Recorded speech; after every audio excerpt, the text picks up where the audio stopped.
ബഹുമാനപ്പെട്ട ചെറുശ്ശേരി ഉസ്താദ് അവരുടെ അനുസ്മരണം നടക്കാൻ പോവാണ്. അതുപോലെ തന്നെ അതിനുശേഷം സലാത്തിന്റെ പരിപാടികളൊക്കെ, സലാത്തും മറ്റും ഒക്കെ അതിന്റെ മജ്‌ലിസൊക്കെ നടക്കാൻ പോവാണ്. അപ്പോൾ പരിപാടിയുടെ തുടക്കം ആണ് ഇപ്പോഴ്. അതിൽ നിങ്ങളെ അഭിസംബോധന ചെയ്തുകൊണ്ട് ഞാൻ സംസാരിക്കേണ്ട ഒരു വിഷയം ഇവിടെ സൂചിപ്പിച്ചു. പണ്ഡിതന്മാര് ഇന്നത്തെ കാലഘട്ടത്തിൽ പണ്ഡിതന്മാര് ഇങ്ങനെ അപ്രത്യക്ഷരായിക്കൊണ്ടിരിക്കുക. പോണവർക്ക് പകരക്കാര് വല്ലാതെ ഒന്നും വരുന്നില്ല. അതിനേക്കാണ് വലിയൊരു വരുന്നില്ല. പകരക്കാര് വരുന്നുണ്ട്, പക്ഷെ പോയവരേക്കാണ് വലിയവരല്ല പിന്നെ വരുന്നത്. പോയവരേക്കാണ് താരതമ്യേന ചെറിയവർ തന്നെ പിന്നെ വരുന്നത്. അത് വലിയ റസൂലുള്ളാഹി സ്വല്ലല്ലാഹി അലൈഹി വസല്ലം തന്നെ പറഞ്ഞിട്ടുണ്ട്, ഇദാ മാത്തൽ ആലിം, ഒരു പണ്ഡിതന്റെ മരണം സംഭവിച്ചാൽ സലുമ ഫിൽ ഇസ്ലാമി സുൽമ, ഇസ്ലാമിന് ഒരു വിടവ് സംഭവിക്കും, ഒരു പൊട്ട് വീഴുന്ന, ലാ തുസദ്, അത് പരിഹരിക്കാൻ പറ്റൂല, അപരിഹാര്യമായ ഒരു വിടവ് ഇസ്ലാമിന് സംഭവിക്കുന്നു. അപ്പൊ ചെറുശ്ശേരി ഉസ്താദ് അവരുടെ വഫാത്ത്, അതിന്റെ അനുസ്മരണം പിന്നെ നടക്കാൻ പോകുന്നു. ഞാൻ അത് സംബന്ധമായ വിഷയങ്ങളിലേക്ക് കൂടുതൽ പോകുന്നില്ല. പണ്ഡിതന്മാരോടും സാദാത്തുക്കളോടും സമൂഹത്തിന് വലിയ ആദരവ് കൽപ്പിക്കേണ്ടതാ സമൂഹം. ഒരിക്കല് ഇസ്ലാമിക ചരിത്രത്തില് സെയ്ദ് ബിൻ സാബിത്ത് റളിയല്ലാഹു അൻഹു, അദ്ദേഹം വലിയ ഖുർആൻ പണ്ഡിതനാണ്, ഖുർആനിൽ അവഗാഹമുള്ള പണ്ഡിതൻ മാത്രമല്ല, പിന്നെ ഫറായില് എന്ന് പറഞ്ഞ ഈ അനന്തരാവകാശത്തിന്റെ വളരെ സങ്കീർണമായ വിഷയമാണ് അനന്തരാവകാശം.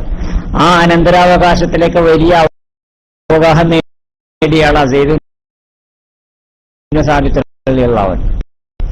ഒരു സെയ്ദ് റളിയല്ലാഹു അൻഹു യാത്ര പോവാ. അദ്ദേഹം ഒട്ടകപ്പുറത്ത് കയറി. ഒട്ടകപ്പുറത്ത് കയറിയപ്പോ ഒട്ടകത്തിന്റെ ജീനി ചവിട്ട്, ഒട്ടകത്തിന്റെ ജീനി ഉണ്ടല്ലോ, ഒരു കാല് വെക്കുന്ന സ്ഥലം രിക്കാബ് എന്ന് പറയാം അറബി ഭാഷയിൽ, ജീനി ചവിട്ട്. ആ ജീനി ചവിട്ടുമ്പോ പിടിച്ചു കൊടുത്തു ഇബ്നു അബ്ബാസ് റളിയല്ലാഹു അൻഹു. സെയ്ദ് ബിൻ സാബിത്ത് എന്നവരുടെ പാണ്ഡിത്യം മനസ്സിലാക്കിക്കൊണ്ട് ജീനിയുടെ ചവിട്ടുമ്പോ പിടിക്കുന്നത് ഇബ്നു അബ്ബാസ് റളിയല്ലാഹു അൻഹു. അപ്പൊ ഇബ്നു അബ്ബാസ് റളിയല്ലാഹു അൻഹു ജീനിയുടെ ചവിട്ടുമ്പോ ഇങ്ങനെ പിടിച്ചെടുത്തപ്പോ തനഹ യബ്ന അമ്മി റസൂലില്ലാഹ്, റസൂലുള്ളാഹി സ്വല്ലല്ലാഹി അലൈഹി വസല്ലമയുടെ പിതൃവ്യ പുത്ര അങ്ങ് മാറി നിൽക്കുകയും, എന്റെ ഒട്ടകത്തിന്റെ ജീനി ചവിട്ടുമ്പോ നിങ്ങൾ പിടിക്കല്ലേ, നിങ്ങൾ മാറി നിൽക്കുന്നു. അപ്പോ ഇബ്നു അബ്ബാസ് റളിയല്ലാഹു അൻഹു എന്ന് പറഞ്ഞ ഏറ്റവും വലിയ ഖുർആൻ മുഫസ്സിർ അല്ലേ, ഖുർആൻ തഫ്സീറിലൊക്കെ അറിയപ്പെട്ട വലിയ പണ്ഡിതനാണ്. അദ്ദേഹമാണ് ചെയ്യണത്. സെയ്ദ് ബിൻ സാബിത്ത് എന്നവരുടെ പാണ്ഡിത്യം മനസ്സിലാക്കിക്കൊണ്ട് അദ്ദേഹത്തിന്റെ ഒട്ടകത്തിന്റെ ജീനി ചവിട്ടുമ്പോൾ പിടിച്ചു കൊടുക്കാം. അത് ഇബ്നു അബ്ബാസ് റളിയല്ലാഹുവിനോട് മാറി നിൽക്കാൻ പറഞ്ഞത്. ഇബ്നു അബ്ബാസ് റളിയല്ലാഹു അൻഹു പറഞ്ഞത് എന്താ വെച്ചാൽ, ഹാക്കദ ഉമിർന അൻ നഫഅല ബിഉലമാഇന വകുബറായിന, നമ്മുടെ കൂട്ടത്തിലെ പണ്ഡിതന്മാരോടും മഹത്തുക്കളോടും ഇങ്ങനെ പെരുമാറണം എന്നാണ് നമുക്ക് കിട്ടിയിട്ടുള്ള കൽപ്പന. നാം പഠിപ്പിക്കപ്പെട്ടിരിക്കുന്നത് ഇങ്ങനെയാണ്. അപ്പോ ഇബ്നു അബ്ബാസ് റളിയല്ലാഹുവിനാണ് ഈ പറയുന്നത്. സെയ്ദ് ബിൻ സാബിത്ത് എന്നവരുടെ ഒട്ടകത്തിന്റെ ജീനി ചവിട്ടുമ്പോൾ പിടിച്ച് സൗകര്യം ചെയ്തു കൊടുക്കുക ചെയ്യുന്ന അദ്ദേഹത്തിന്റെ പാണ്ഡിത്യം പരിഗണിച്ചു. അപ്പൊ സെയ്ദ് ബിൻ സാബിത്ത് റളിയല്ലാഹു അൻഹു പറഞ്ഞെന്താ വെച്ചാൽ, അരിനി യദക, നിങ്ങളാ കയ്യൊന്നു കാണിക്കുന്നു, അരിനി യദക, നിങ്ങളെ കയ്യൊന്നു കാണിക്കുന്നു. അപ്പൊ അഖറജ, അപ്പൊ കയ്യാണ് കാണിച്ചു കൊടുത്തപ്പോ സെയ്ദ് ബിൻ സാബിത്ത് റളിയല്ലാഹു അൻഹു ഖബ്ബലഹു, കയ്യുമ പിടിച്ചിട്ടാണ് ചുംബിച്ചു. എന്നിട്ട് പറഞ്ഞു, ഹാക്കദ ഉമിർന അൻ നഫഅല ബി അഹ്ലി ബൈത്തി നബിയിന, റസൂലുള്ളാഹി സ്വല്ലല്ലാഹി അലൈഹി വസല്ലമയുടെ അഹ്ലി ബൈത്തിനോട് ഇങ്ങനെ പെരുമാറണമെന്നാണ് നമുക്ക് കിട്ടിയിട്ടുള്ള കൽപ്പന. അപ്പൊ പണ്ഡിതന്മാർക്കും സാദാത്തുക്കൾക്കും എന്ത് പദവിയാണ് നമ്മൾ കൊടുക്കേണ്ടതെന്നുള്ളതിലെ അവരുടെ കൈ ചുംബിക്കാം. അപ്പൊ നമ്മളൊക്കെ ചെയ്യണതൊക്കെ പുത്തൻ പ്രസ്ഥാനക്കാരൊക്കെ പറയും ഇതൊക്കെ എന്ത് വ്യക്തിപൂജയാണെന്നൊക്കെ പറയും. ഇതൊക്കെ തരത്തിലല്ലേ നമ്മൾ ചെയ്യണത്. ഞാൻ പറഞ്ഞെന്താ വെച്ചാൽ, ഈ പണ്ഡിതന്മാരോട് സമൂഹത്തിനുണ്ടായിരിക്കേണ്ട ആദരവിനെ സംബന്ധിച്ചു. അങ്ങനെ അദ്ദേഹത്തിന്റെ അനുസ്മരണം ഇവിടെ നടക്കാൻ പോവുകയാണ്. എന്റെ വിഷയം അതല്ല, അതുകൊണ്ട് അങ്ങോട്ട് ഞാൻ അധികം പോകുന്നില്ല. എന്നോട് സംസാരിക്കാൻ പറഞ്ഞിരിക്കുന്നത് മനുഷ്യ ജീവിതത്തിന്റെ ലക്ഷ്യത്തെ സംബന്ധിച്ച്. ഇത് വളരെ അടിസ്ഥാനപരമായ വിഷയമാണ്. ജീവിതത്തിന്റെ ലക്ഷ്യം നിശ്ചയിച്ചിട്ടല്ലേ ജീവിക്കാൻ തുടങ്ങേണ്ടത്. നമ്മളൊരു സ്ഥലത്തേക്ക് പോണ സമയത്ത് എവിടുക്കാ പോണത് എന്നുള്ളതിനെ പറ്റി ഒരു ധാരണ നമുക്ക് ഉണ്ടാവണല്ലോ. നമ്മൾ കോഴിക്കോട്ട് പോവുകയാണെങ്കിൽ കോഴിക്കോട്ടുകാ പോണത് എന്നുള്ള ധാരണ പുറപ്പെടുമ്പോൾ തന്നെ വേണം. ഇത് ബസ്സിലാണ് കയറിയിട്ട് എവിടുക്കാത്തിന് എത്തിക്കോട്ടെ എന്ന് വിചാരിച്ചാൽ പറ്റുമല്ലോ. പുറപ്പെടുമ്പോൾ തന്നെ എവിടുക്കാ പോണത് എന്നുള്ളതിനെ പറ്റി ധാരണ വേണം. അപ്പൊ നമ്മുടെ ജീവിതത്തിന്റെ ലക്ഷ്യത്തെ സംബന്ധിച്ചാണ് നമ്മൾ ചിന്തിക്കുന്നത്. മനുഷ്യ ജീവിതത്തിന്റെ മഹിതമായ ലക്ഷ്യം എന്താണ്? ഈ ജീവിതത്തിന്റെ ലക്ഷ്യം അറിയാത്തത് കൊണ്ടല്ലേ ഇപ്പൊ ഇവിടെ ചെറുപ്പക്കാർ, കുറെ ആൾക്കാർ ചെറുപ്പക്കാരുണ്ട്. ശരിക്കും ഈ പരിപാടിയിൽ കൂടുതൽ സംബന്ധിക്കേണ്ടതും മനസ്സിലാക്കേണ്ടതും ചെറുപ്പക്കാരാ. കാരണം ഒരു ജീവിച്ചു തുടങ്ങാം, മുന്നിലിരിക്കുന്ന പലരും കുറെ ജീവിച്ചവരായിരിക്കും. അതായത് ജീവിതത്തിന്റെ ലക്ഷ്യം എന്ന് പറഞ്ഞാൽ എന്താണ് എന്നതിനെ സംബന്ധിച്ച് വ്യക്തമായ ധാരണ ഉണ്ടാവുക. അതില്ലാത്തത് കൊണ്ടാണ് ചെറുപ്പക്കാരൊക്കെ പോകുമ്പോൾ കണ്ടില്ലെങ്കിൽ ബസ്സിലോ പോകുമ്പോൾ ഉണ്ടാവും ചെറുപ്പക്കാരനെ ഇരിക്കണേ ചോട്ടിന്റെ ഉള്ളിൽ പാട്ട് കുത്തിത്തിരികി ചോട് എൻഗേജ്ഡ് ആയിക്കാറ്, കണ്ണിന്റെ മുമ്പിൽ കമനീയമായ മൊബൈൽ കാഴ്ച കണ്ണ് എൻഗേജ്ഡ് ആയിക്കാറ്, തൊള്ളന്റെ ഉള്ളിൽ പാൻപരാഗോ ചുരുങ്ങൊക്കെ തിരികെ തൊള്ളി എൻഗേജ്ഡ്. എല്ലാ ഓട്ടയിൽ കൂടി സുഖം ഇങ്ങനെ കിട്ടണം, കണ്ണി കൂടിയും കിട്ടണം, തൊള്ളയിൽ കൂടിയും കിട്ടണം, ചോട്ടി കൂടിയും കിട്ടണം, എല്ലാ സുഖം ഇങ്ങനെ കിട്ടാം. അപ്പൊ ഇങ്ങനെ സുഖം ഇങ്ങനെ കിട്ടിക്കൊണ്ടിരിക്കുക എന്നുള്ളതല്ലാതെ എന്തിനാണ് ജീവിക്കണം എന്നുള്ളതിനെ പറ്റി ധാരണ ഇല്ലാത്തതുകൊണ്ട്, അറിവില്ലാത്തതുകൊണ്ട്. അതുകൊണ്ട് ജീവിതത്തിന്റെ ലക്ഷ്യം മനസ്സിലാക്കണം. Eat drink and be merry for tomorrow the short day. തിന്നോളി, കുടിച്ചോളി, സുഖിച്ചോളി, നാളെ നിങ്ങൾ മരിച്ചു പോകും. അതാണ് ജീവിതം എന്നാണ് വിചാരിക്കുന്നത്. Eat drink and be merry for tomorrow the short day. തിന്നുക, കുടിക്കുക, സുഖിക്കുക, നാളെ നിങ്ങൾ മരിച്ചു പോകുന്നു. Life is some songs. ജീവിതം എന്ന് പറഞ്ഞാൽ കുറെ പാട്ടുകളാണ്, അതൊക്കെ പാടിത്തീർക്കുക. Life is some games played on. ജീവിതം എന്ന് പറഞ്ഞാൽ കുറെ കളികളാണ്, അതൊക്കെ കളിച്ചു തീർക്കുക. Life is some challenges. ജീവിതം എന്ന് പറഞ്ഞാൽ കുറെ വെല്ലുവിളികളാണ്, കുറെ വെല്ലുവിളിച്ചു തീർക്കുക. അങ്ങനെ ജീവിതം എന്ന് പറഞ്ഞാൽ എന്താണെന്നറിയാതെ അങ്ങനെ കഴിഞ്ഞുകൊണ്ടിരിക്കുകയാണ് നമ്മുടെ സമൂഹം. അതുകൊണ്ട് ജീവിതത്തിന്റെ ലക്ഷ്യം എന്താണെന്ന് അറിയലാണ് ഏറ്റവും പ്രധാനപ്പെട്ടത്. അതില്ലാത്തത് കൊണ്ടാണ് ഈ കുഴപ്പങ്ങളൊക്കെ സംഭവിക്കുന്നത്. ജീവിതത്തിന്റെ ലക്ഷ്യം എന്താണ്? ഈ ഭൂമിയിൽ എന്തിനാണ് മനുഷ്യൻ വന്നിരിക്കുന്നത്? ജീവിതത്തിന്റെ ലക്ഷ്യം അറിയണമെങ്കിൽ ആദ്യം 3 ചോദ്യം ചോദിക്കണം. ഇപ്പൊ ഞാനും ഇങ്ങോട്ട് വരുന്ന സമയത്ത് നിങ്ങളെ ഈ സ്ഥലം കക്കാട്ടിരി എന്നുള്ള സ്ഥലത്തെ പറ്റി എനിക്ക് അറിയില്ലെങ്കിലേ ഞാനിങ്ങനെ കൂറ്റനാട് വന്നിട്ട് ബസ്സിറങ്ങിയിട്ട് ഇങ്ങനെ വെക്കും. ഞങ്ങളുടെ ഏരിയപ്പോ ഈ കക്കാട്ടിരിക്ക് പോവാൻ. അങ്ങനെ ഞാൻ ഇങ്ങനെ വന്നിങ്ങനെ നോക്കും, തിരിഞ്ഞും മറിഞ്ഞും നോക്കിക്കൊണ്ടിരിക്കും. അത് നോക്കുമ്പോ ഒരാളെ കണ്ടു, എങ്ങനെ ഈ കക്കാട്ടിരിക്ക് പോവാന്ന്. അപ്പൊ ചെറുപ്പക്കാരോടൊക്കെ ചോദിച്ചാലേ വല്ലാതെ പറഞ്ഞുതരാൻ നിൽക്കൂല. കുറച്ച് പ്രായമുള്ള ഒരാളോട് ചോദിച്ചാൽ, മുതിർന്ന ഒരാളോട് ചോദിച്ചാൽ മുമ്പിൽ ഇങ്ങോട്ട് ചോദിക്കും നിങ്ങളെ ഓടുന്നാന്ന് വെച്ചു. അപ്പൊ ഞാൻ പറയും ഞാൻ കുറച്ച് ദൂരത്താണ്, കർക്കലാവുന്ന എന്നുള്ള സ്ഥലത്തിനാണ് വരുന്നത്. കുറച്ച് ദൂരാണ്, പാലക്കാട് മലപ്പുറത്തൊക്കെ പോയിട്ട്. പിന്നെ എന്തിനാ കക്കാട്ടിലേക്ക് പോണത്? ഞാനവിടെ മഹലിന്റെ കീഴിൽ സലാത്ത് വാർഷികത്തോടനുബന്ധിച്ച് ഒരു ക്ലാസ് എടുക്കണം, അതിന് വേണ്ടിയിട്ടാണ് പോണത്. ക്ലാസ് എടുക്കാനോ? ക്ലാസ് എടുക്കാനും നിങ്ങളോ? ഞാൻ ക്ലാസ് എടുക്കാൻ കണ്ടപ്പോ അങ്ങനെ തോന്നിയില്ല. ആയിക്കോട്ടെ, ക്ലാസ് എടുക്കാനല്ലേ. പിന്നെ അപ്പൊ ക്ലാസ് എടുത്താൽ ഇന്ന് മടങ്ങോ അതോ അവിടെ മറ്റു പരിപാടിയൊക്കെ ഉണ്ടെന്ന് കേട്ടവർ കൂടോ? അല്ല, ഞാൻ ക്ലാസ്സിൽ നിന്ന് അവിടെ മടങ്ങിപ്പോകും, വേറെയും പോയിട്ട് വേറെ പരിപാടിയൊക്കെ ഉണ്ട്. നിങ്ങളൊരു കാര്യം ചെയ്യും, ഇവിടുന്ന് ഒരു ഓട്ടോറിക്ഷ വിളിച്ചാണ് പോയിക്കോളെ, ഇത്രയൊക്കെ കൊടുത്താൽ മതിയാകും പൈസ. അപ്പോ ഞാൻ മൂപ്പരോട് കക്കാട്ടിയെ പറ്റി ചോദിച്ചപ്പോ എനിക്ക് ഉത്തരം പറഞ്ഞു തന്നില്ല. മൂപ്പര് 3 ചോദ്യം ചോദിച്ചു. ആ 3 ചോദ്യത്തിൽ കൂടി ഇന്നെ പരിചയപ്പെട്ടു. എന്നെ പരിചയപ്പെടാൻ ചോദിച്ച ചോദ്യം 3 ചോദ്യമാണ്. 1 എവിടുന്നാണ്, 2 എന്തിനാണ് പോണത്, 3 കഴിഞ്ഞാൽ പിന്നെ എന്താ പരിപാടി.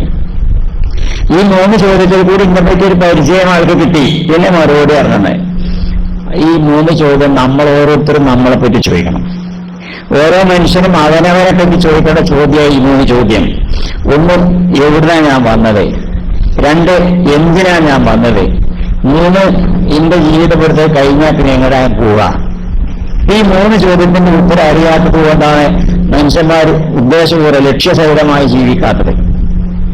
അപ്പൊ 3 ചോദ്യത്തിന്റെ ഉത്തരം അറിയണം. നമുക്ക് കിട്ടിയ ജീവിതം എന്താ? ഈ ജീവിതം എന്താ? ബൈ ചാൻസ് ആയിട്ട് കിട്ടിയതാ, നോട്ട് ബൈ ചോയ്സ്. നമ്മൾ തെരഞ്ഞെടുത്തതല്ല, നമ്മൾ വിചാരിച്ചിട്ട് കിട്ടിയതല്ല, ബൈ ചാൻസ് ആയിട്ട് കിട്ടിയതാ. അല്ലേ? ഇവിടെ ജീവിക്കണം, ജനിക്കണം എന്ന് ആരും ആഗ്രഹിച്ചിട്ടുണ്ടാവില്ല.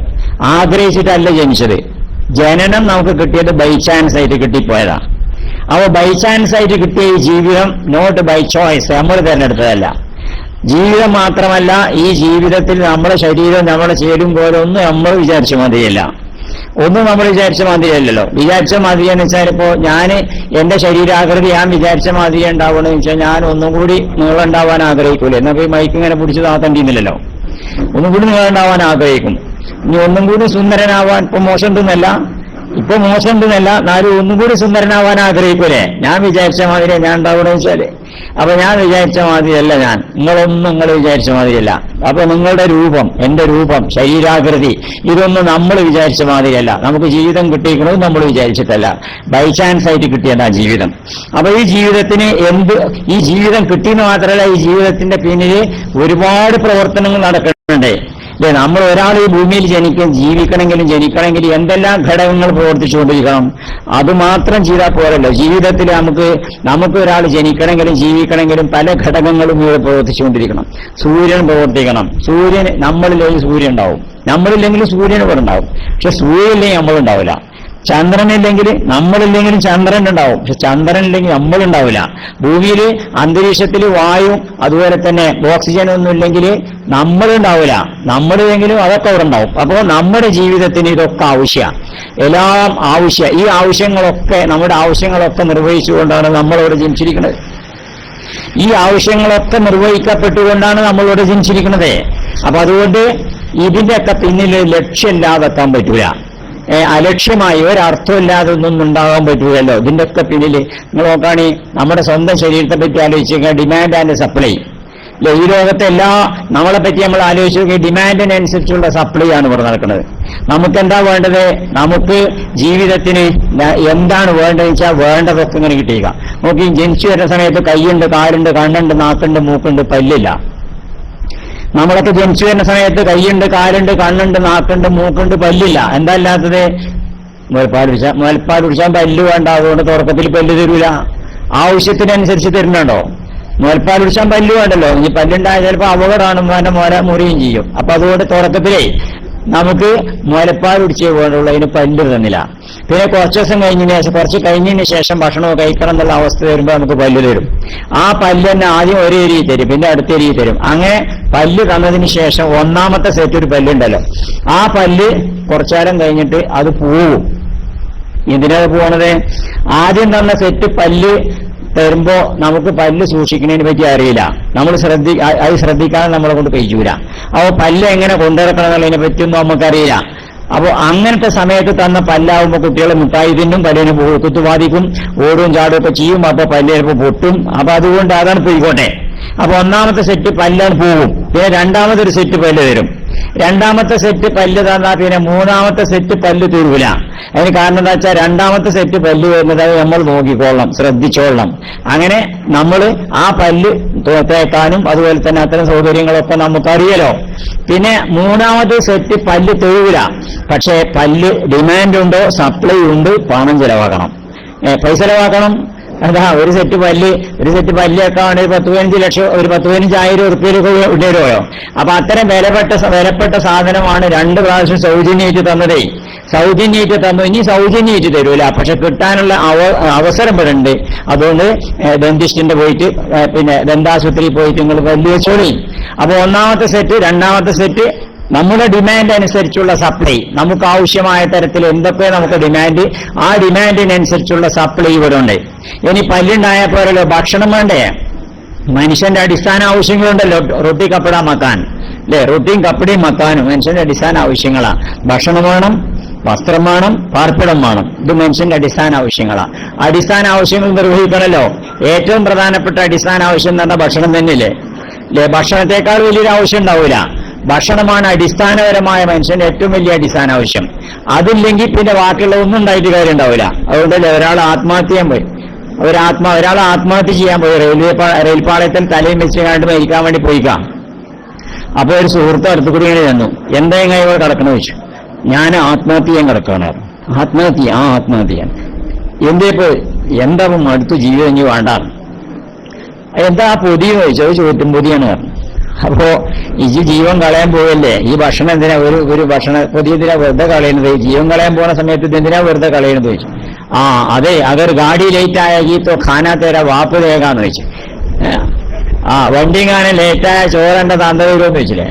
അപ്പൊ എന്താ വെച്ചാല് ഓന് ഭക്ഷണവും ജീവൻ കളയാൻ പോവുക തന്നെയാണ്. പക്ഷെ മരിക്കുന്നത് വരെ വിശപ്പ് സഹിക്കാൻ കഴിയില്ലല്ലോ. അപ്പൊ അതുകൊണ്ട് മനുഷ്യന്റെ അടിസ്ഥാന ആവശ്യങ്ങളാണ് ഇതൊക്കെ. ഈ അടിസ്ഥാന ആവശ്യങ്ങളൊക്കെ നിർവഹിക്കാനുള്ള സൗകര്യങ്ങൾ ഇവിടെ ചെയ്തിട്ടുണ്ട്. കണ്ടു ഞങ്ങള് ഭക്ഷണം, ഒറ്റ കാര്യം ആലോചിച്ച് നോക്കി. ഭക്ഷണം നമുക്ക് വൈവിധ്യമാർന്ന തരത്തിലുള്ള ഭക്ഷണ സാധനങ്ങൾ വേണം. ഒരേ തരത്തിലുള്ള ഭക്ഷണം തന്നെ തിന്നിട്ടുണ്ടെങ്കിൽ മനുഷ്യൻ പരിശുദ്ധ സൂറത്ത് അൽ ബഖറയിൽ പറയുന്നുണ്ട് ഇസ്രായേൽ സമുദായത്തിന്റെ കഥ. മൂസാ നബി അലൈഹി സ്വലാമിന്റെ സമുദായം ഒരിക്കൽ മരുഭൂമിപ്പെട്ടു. മരുഭൂമി കൂടി ഇങ്ങനെ അലഞ്ഞു നടക്കണം. യതീഹൂന ഫിൽ അർളി എന്നാ പറഞ്ഞത്. അങ്ങനെ മരുഭൂമി കൂടി ഇങ്ങനെ നടക്കും. അങ്ങനെ ജീവിക്കുന്ന സമയത്ത് ഭക്ഷണമല്ല. അല്ലാഹു സുബ്ഹാനഹു വ തആല വഅൻസൽനാ അലൈക്കുമുൽ മന്ന വസ്സൽവ, നിങ്ങൾക്ക് മന്നായും സൽവായും തന്നു എന്ന് പരിശുദ്ധ ഖുർആനിൽ പറയുന്നുണ്ട്. അങ്ങനെ മന്നായും സൽവായും കൊടുത്തു. മന്ന എന്ന് പറഞ്ഞാൽ റൊട്ടിയൊക്കെ ഉണ്ടാക്കി തിന്നാൻ പറ്റുന്ന വളരെ വിശേഷപ്പെട്ട ഒരു സാധനം. സൽവ എന്ന് പറഞ്ഞാല് കാടപ്പക്ഷിയാണ്. കാട മുന്തിയതല്ലേ? 1000 കോഴിക്ക് അരക്കാടാന്ന് നമ്മുടെ നാട്ടിൽ ചൊല്ലുന്നുണ്ട്. അത്ര മുന്തിയതാ കാട. ഹോട്ടലൊക്കെ ചെന്നാൽ ചില ഹോട്ടലിൽ കാടയിറച്ചി ഇവിടെ കിട്ടുന്ന എഴുതി വെച്ചിട്ടുണ്ടായിരിക്കും. അതേസമയത്ത് പോത്തിറച്ചി ഇവിടെ കിട്ടുന്ന എഴുതി വെച്ചിട്ടുണ്ടാവില്ല. എന്താ കാട മുന്തിയതായതുകൊണ്ട് ആ മുന്തിയ സാധനം കാടയാണ് അവർക്ക് കൊടുത്തത്. സെൽവ എന്ന് പറഞ്ഞാൽ കാടപ്പക്ഷിയാണ്. അത്ര മുന്തിയ സാധനം അവർക്ക് കൊടുത്തിട്ടും ഇസ്രായേൽ സമുദായം അതിങ്ങനെ തിന്നൽ തുടങ്ങി. കുറെ ദിവസം തിന്നപ്പോൾ മടുക്കൽ തുടങ്ങി. ഖുർആനിൽ പറയുന്നുണ്ട് യാ മൂസ ലൻ നസ്ബിറ അലാ താമിൻ യാ മൂസ ലൻ നസ്ബിറ അലാ താമിൻ വാഹിദിൻ ഉദൂ ലനാ റബ്ബക യുഖ്രിജ് ലനാ മിമ്മാ തുൻബിത്തുൽ അർളു മിൻ ബഖരിഹാ വഖിസ്സായിഹാ വഫൂമിഹാ വഅദസിഹാ വബസരിഹാ ഖാല അതസ്തബ്ദിലൂന അല്ലദീ ഹുവ അദ്നാ ബില്ലദീ ഹുവ ഖൈറുൻ ഇഹ്ബിതു മിസ്റൻ. യാ മൂസ, മൂസേ, ലൻ നസ്ബിറ അലാ താമിൻ വാഹിദിൻ, ഒരേ ഭക്ഷണം തന്നെ തിന്നിട്ട് സഹി വരുന്നില്ല. അതുകൊണ്ട് ഉദൂ ലനാ റബ്ബക, റബ്ബിനോടൊന്ന് പ്രാർത്ഥിച്ചു എന്നൊക്കെ. യുഖ്രിജ് ലനാ മിമ്മാ തുൻബിത്തുൽ അർളു, ഭൂമിയിൽ ഉൽപ്പാദിപ്പിക്കുന്ന പച്ചക്കറികൾ, ഭൂമിയിൽ ഉൽപ്പാദിപ്പിക്കുന്ന ബഖരിഹ വഖിസ്സായിഹ, ഉള്ളി വരട്ടെ, പിന്നെ കക്കരിക്ക വരട്ടെ, അതുപോലെ തന്നെ ഗോതമ്പ് വരട്ടെ, അതുപോലെ പിന്നെ പയറ് വരട്ടെ, ഇങ്ങനെ പച്ചക്കറി സാധനങ്ങളൊക്കെ വരട്ടെ അവർ പറഞ്ഞത്. നല്ല മുന്തിയ കാടിറച്ചി തന്നെ തിന്നിയത് കുറച്ച് ദിവസം അധികം തിന്നപ്പോഴേ അതാണ് മടുത്തിട്ട് ഇനി പച്ചക്കറി വരട്ടെ എന്ന് പറയാൻ തുടങ്ങിയില്ലേ. വൈവിധ്യമാർന്ന തരത്തിലുള്ള ഭക്ഷണ സാധനങ്ങൾ വേണം മനുഷ്യന്. അതുകൊണ്ട് കേട്ടോ നമുക്ക് വൈവിധ്യമാർന്ന തരത്തിലുള്ള ഭക്ഷണ സാധനങ്ങൾ ഇങ്ങനെ കിട്ടുന്നുണ്ടല്ലേ. എന്താ, ചക്കക്കാലത്ത് ചക്ക ഉണ്ടാവും, മാങ്ങാക്കാലത്ത് മാങ്ങ ഉണ്ടാവും, തേങ്ങക്ക് കാലല്ല. ചിന്തിക്കേണ്ട കാര്യമാണ്. ചക്കക്ക് സീസൺ ഉണ്ട്, മാങ്ങക്ക് സീസൺ ഉണ്ട്, തേങ്ങക്ക് സീസൺ ഇല്ല. ഇപ്പൊ എല്ലാ സീസണിലും കിട്ടും ഇഞ്ചക്ഷൻ ചെയ്തിട്ട് അതിന്റെ ഗുണവും ദോഷം നമ്മൾ അനുഭവിക്കുന്നുണ്ട്. ഞാൻ പ്രകൃതിയിലുണ്ടായതിനെ പറ്റിയാ പറയുന്നത്. ചക്കയും മാങ്ങയൊക്കെ സീസണില്ലേ. എന്താ തേങ്ങക്ക് സീസൺ ഇല്ലാത്തത്? തേങ്ങ എല്ലാ കാലത്തും വേണ്ടേ? ചക്കയ്ക്കും വേണം, മാങ്ങയ്ക്കും വേണം, ഇറച്ചിക്കും വേണം, പോരാട്ട് വിടാനും വേണം, എണ്ണ ഉണ്ടാക്കാനും വേണം, തൈലുണ്ടാക്കാനും വേണം, കുഴമ്പുണ്ടാക്കാനും വേണം, എല്ലാ ആവശ്യങ്ങൾക്കും എണ്ണ വേണ്ടേ? അതുകൊണ്ട് വെളിച്ചെണ്ണ കിട്ടേണ്ട തേങ്ങക്ക് പ്രത്യേക സീസൺ വെച്ചിട്ടില്ല. എല്ലാ സീസണിലും തേങ്ങ ഉണ്ടാവും. അതോ ഡിമാൻഡിനനുസരിച്ചുള്ള സപ്ലൈ. ഇങ്ങനെ നമ്മുടെ ഡിമാൻഡിനനുസരിച്ചുള്ള സപ്ലൈ ലോകത്തും ഇങ്ങനെ കിട്ടിക്കൊണ്ടിരിക്കുകയാണ് ചെയ്യുന്നത്. അതാ ഇനി ഭക്ഷണം കഴിച്ചാൽ ആ ഭക്ഷണം ദഹിക്കണ്ടേ? ദഹിക്കാൻ കണ്ടില്ലെങ്കിൽ നമ്മുടെ ഉള്ളില് ഏത് പുതിയ തരത്തിലുള്ള ഭക്ഷണ സാധനം അകത്തേക്ക് കൊടുത്താലും അതിനെ ദഹിപ്പിക്കാൻ പറ്റുന്ന തരത്തിലുള്ള എൻസൈം അപ്പോൾ ഉൽപ്പാദിപ്പിക്കുന്ന ഡൈജസ്റ്റീവ് സിസ്റ്റം, ദഹനേന്ദ്രിയ വ്യവസ്ഥ നമ്മുടെ ഉള്ളില് അത്രത്തോളം നമ്മുടെ ആവശ്യമനുസരിച്ച് ഡിമാൻഡ് അനുസരിച്ചുള്ള സപ്ലൈ ഈ ലോകത്തും ഇങ്ങനെ നടന്നുകൊണ്ടിരിക്കുകയാണ്.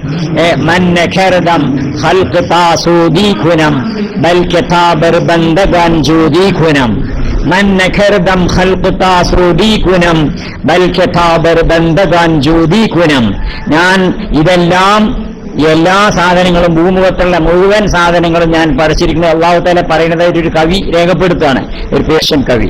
മൻ നഖറദം ഖൽഖതാ സൂദീഖുനം, ഈ കണ്ട് സകല സാധനങ്ങളും ഞാൻ പഠിച്ചിരിക്കുന്നത് എനിക്ക് വേണ്ടിയല്ല. ബൽ ഖതാബർ ബന്ദഗാൻ ജൂദീഖുനം, എന്റെ ദാസന്മാർക്ക് ഉപയോഗിക്കാൻ വേണ്ടിയിട്ടാ. അല്ലാഹു തആല ഇതൊന്നും പഠിച്ചിരിക്കുന്നത് അള്ളാഹുക്ക് വേണ്ടിയിട്ടല്ലല്ലോ, അള്ളാഹുവിന്റെ ദാസന്മാർക്ക് ഉപയോഗിക്കാൻ വേണ്ടിയിട്ട്. ഇതൊക്കെ സൗജന്യമായിട്ട് ഞാൻ എന്റെ ദാസന്മാർക്ക് ഇങ്ങോട്ട് കൊടുത്തിരിക്കുകയാണ്. അതുകൊണ്ടല്ലേ ഡിമാൻഡിനനുസരിച്ചുള്ള സപ്ലൈ ഇതൊക്കെ തന്നുകൊണ്ട് ഈ ഭൂമിയിൽ നമ്മളെ ജീവിപ്പിക്കുമ്പോൾ അതിന്റെ പിന്നിലൊരു ലക്ഷ്യം ഉണ്ടാവണ്ടേ? അതാണ് നമ്മൾ ചിന്തിക്കേണ്ടത്. ജീവിതത്തിന്റെ ലക്ഷ്യം എന്താണ്? എന്താണ് ജീവിതത്തിന്റെ ലക്ഷ്യം? ലക്ഷ്യം അറിയാത്തത് കൊണ്ടാണ് ഞാൻ നേരത്തെ പറഞ്ഞില്ലേ, ജീവിതത്തിന്റെ ലക്ഷ്യം പഠിപ്പിച്ചു കൊടുക്കണം. ചെറുപ്പക്കാർക്ക്, യുവാക്കൾക്ക് പ്രത്യേകിച്ച് പഠിപ്പിച്ചു കൊടുക്കണം. അതില്ലാത്തത് കൊണ്ടാണ് നമ്മുടെ നാട്ടിലുണ്ടാകുന്ന എല്ലാ അനർത്ഥങ്ങളും. എന്നാൽ എന്റെ നാട്ടിന്റെ അടുത്ത് ഒരു ഷൂട്ട് ഔട്ട് മത്സരം ഉണ്ടായി. ഷൂട്ട് ഔട്ട് പറഞ്ഞാൽ കുട്ടികൾക്കറിയാലോ, ഷൂട്ട് ഔട്ട് പറഞ്ഞാൽ ഷൂട്ട് ഔട്ടല്ല, ഷൂട്ട് ഇൻ, ഉള്ളിൽ കാടിക്കണ്ട്, പുറത്തേക്കല്ല. ഏതായാലും ഷൂട്ട് ആയിക്കോട്ടെ ഞാൻ വരണ്ട് പറഞ്ഞു. പക്ഷെ ഷൂട്ട് ഔട്ട് മത്സരം തുടങ്ങുന്നതിന്റെ ഒരു മണിക്കൂർ മുമ്പ് അത്യാവശ്യമായിട്ട് ഒരാളിനെ കൊണ്ടുപോയി വേറെ വയ്ക്കുക ഒരാവശ്യത്തിന്. അതോടുകൂടി ഞാൻ കഴിച്ചില്ലേ. പിന്നെ വന്നപ്പോഴാണ് മനസ്സിലായത് ഷൂട്ട് ഔട്ട് അടിയിൽ കലാശിച്ചു. അടി പറഞ്ഞ ചില്ലറ എന്നല്ല, താലയൊക്കെ പൊട്ടി കുറെ ആൾ ആശുപത്രിയിൽ കമ്പെടുത്ത് കണ്ടടിച്ചിട്ട് ഈ രീതിയിലുള്ള തല്ല് അങ്ങനെ കുറെ ആള് പോലീസ് വന്നു, കേസെടുത്തു, കുറെ ആള് ആശുപത്രിയിലായി, കുറെ ജയിലിൽ പോവാൻ, അങ്ങനെ കുറെ ആള് ഒളിവിപ്പോയി. ഗൾഫിൽ പോകേണ്ട ആൾക്കാരൊക്കെ ഉണ്ടായിരുന്ന കൂട്ടത്തിൽ അവരെ യാത്ര മുടങ്ങുക, ഈ ജാതി പ്രശ്നങ്ങൾ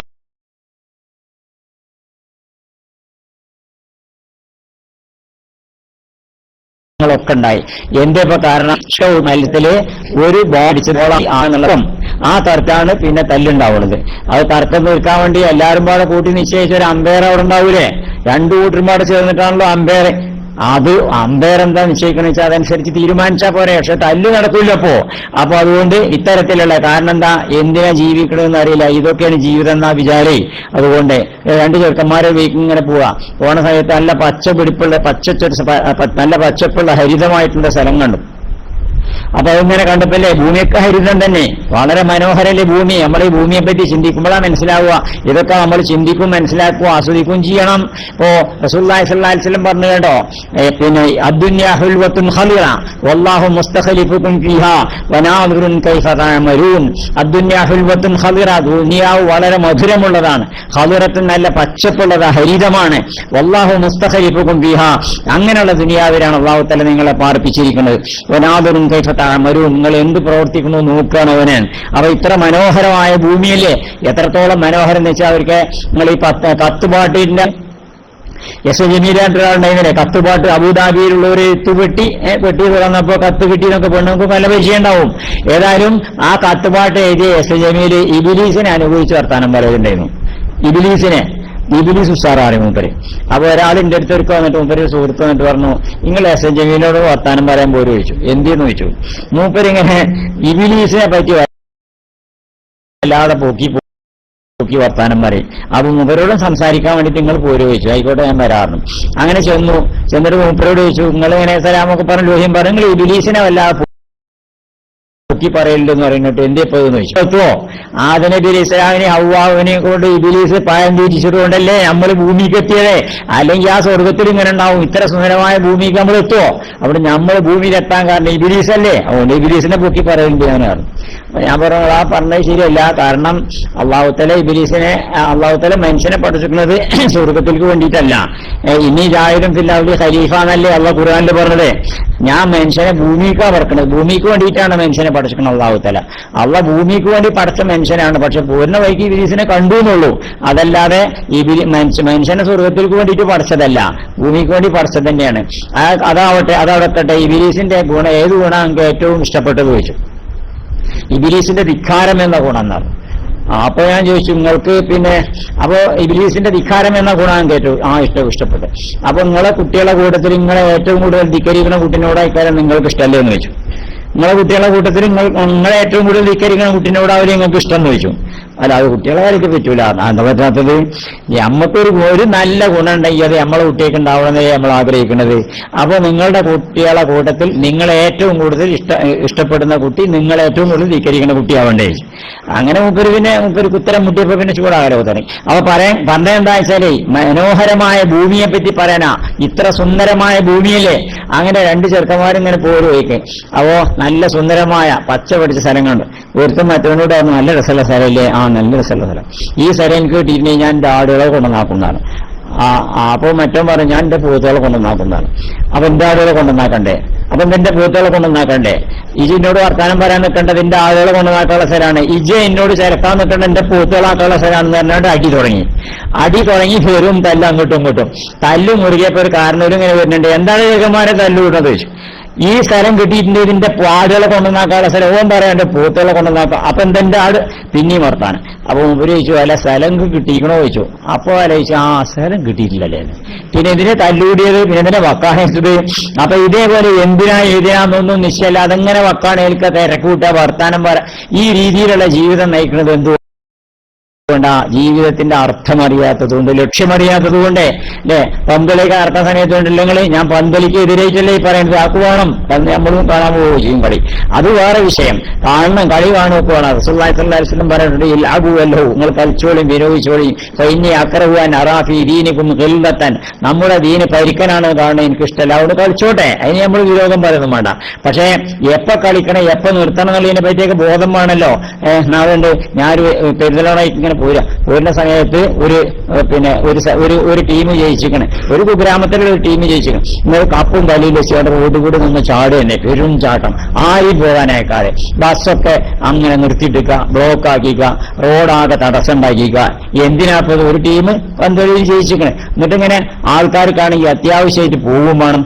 അപ്പോ ബസ്സിന്റെ സൈഡിൽ കൂടി ചെറുക്കന്മാരോട് ഒരു കാരണോട് ചോദിച്ചു, എടാ കുട്ടികളെ മനുഷ്യന്മാരൊന്നും പോകാൻ പടി നിങ്ങൾ പറഞ്ഞു. പിന്നെ തന്റെ നിങ്ങൾക്ക് മര്യാദയ്ക്ക് ജീവൻ വേണമെങ്കിൽ അവിടെ ഇരുന്നോളി, ജീവൻ വേണമെങ്കിൽ വന്നിട്ട് ആ കാരണവരോട് ഭയങ്കര ചൂടാകര്. ഇതൊക്കെ മുസ്ലിം ചെറുപ്പക്കാരന്നെ. കാരണം എന്തിനായി ജീവിക്കണത്? ഇതൊക്കെ ജീവിതം എന്നാ വിചാരി. ഇങ്ങനെ കളിക്കലും ചാടലും ആടലും ഒക്കെ ജീവിതം എന്ന് വിചാരിക്കുകയാണ്. അപ്പൊ അതുകൊണ്ടാണ് ജീവിതത്തിന്റെ ലക്ഷ്യമറിയാത്തത് കൊണ്ടാണ് ഇങ്ങനെയൊക്കെ സംഭവിക്കുന്നത്. അപ്പൊ എന്തിനാ ജീവിക്കണത്? ആദ്യമായിട്ട് അല്ലാഹു സുബ്ഹാനഹു വ തആല മനുഷ്യനെ പഠിച്ചിട്ട് സ്വർഗത്തിലാക്കി. അത് നബി ഇസ്ലാമിനെ അവ്വാവുമാനെയും പഠിച്ച് സ്വർഗത്തിലാക്കി കാരണം ഓരോ മുതുകി നമ്മളൊക്കെ അല്ലേ, ഓരോ മുതുകിൽ എല്ലാ മനുഷ്യന്മാരും ഉണ്ട് എന്ന് പറഞ്ഞാൽ മനുഷ്യനെ സ്വർഗത്തിലാക്കിയത് സൗജന്യമായിട്ടുള്ള സ്വർഗമായിരുന്നു. നമ്മളൊരു ഒന്നും അധ്വാനിക്കാതെ കിട്ടിയ സ്വർഗം പടച്ചും സൗജന്യമായിട്ട് തന്നതാ. സൗജന്യമായിട്ട് തന്നപ്പോ അതിന്റെ വില മനസ്സിലാക്കാതെ നഷ്ടപ്പെടുത്തുകയും ചെയ്തു. അല്ലെ, വെറുതെ കിട്ടിയ വില മനസ്സിലാവില്ല. മുമ്പ് ചെറുക്കൻ സ്കൂളിൽ പോകാൻ ഭയങ്കര മടി. അപ്പൊ വാപ്പ പറഞ്ഞു തന്നെ ആശാരിപ്പണിക്ക് കൊണ്ടായി തരാറും. ആശാരിപ്പണിക്ക് പോകുമ്പോ ഉമ്മ പറഞ്ഞു ഉമ്മാനോട്ടി ആശാരിപ്പണിയൊന്നും എടുക്കാനായിട്ടുണ്ട്, പണിയൊന്നും എടുക്കരുത് ഏറെ. അപ്പൊ പിന്നെ ബാപ്പ കൂലി വെച്ചുമ്പോ എന്താ കാട്ടുക? ഉമ്മ തരണ്ട്. അങ്ങനെ ദിവസം പോയിട്ട് ഇങ്ങനെ കളിച്ചുകൊണ്ട് മുതലടിച്ച് വൈകുന്നേരം വരുമ്പോ ഉമ്മ നല്ല പൈസ എടുത്താണ്ട് ചെറുക്കന്റെ കയ്യിൽ കൊടുക്കും. ചെറുക്കനെ വാങ്ങിയാണ്ട് ബാപ്പാന്റെ കയ്യിൽ കൊണ്ടുപോകും. ബാപ്പ അത് വാങ്ങിയിട്ട് ദൂരത്തേക്കാണ് വെച്ചറിയും, പോരും ചെയ്യും. കുറച്ച് ദിവസം കഴിയുമ്പോൾ ഉമ്മാന്റെ അടുത്ത പൈസ കഴിഞ്ഞു. ഉമ്മ പറഞ്ഞു ഇനി ഉമ്മാനോട്ട് പണിക്കന്നെ ഇപ്പൊ ഉമ്മാന്റെ അടുത്ത് പൈസ അല്ലായിരുന്നു. അതിലും പണിക്ക് പോയിട്ട് നല്ല അധ്വാനിച്ച് ക്ലേശിച്ച് വിയർപ്പ് നോക്കിയിട്ട് അങ്ങനെ കൂലിയും വാങ്ങിയിട്ട് ആശാരിന്റെ അടുത്ത് കൂലിയും വാങ്ങി വരുമ്പോ ബാപ്പ എവിടെയാ കൂലി എന്ന് ചോദിച്ചു. ബാപ്പാന്റെ കയ്യിൽ കൊടുത്തു.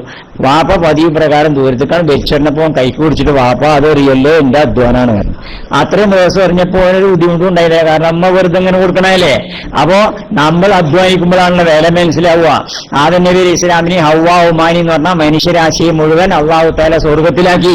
ആ സ്വർഗം സൗജന്യമായിട്ട് കൊടുത്തതാ. അതുകൊണ്ട് വില മനസ്സിലാക്കാതെ നഷ്ടപ്പെടുത്തിയിട്ട് പിന്നെ ഭൂമിക്ക് പറഞ്ഞയക്കുക നമ്മളെ. എന്തിനു വേണ്ടിയിട്ട്?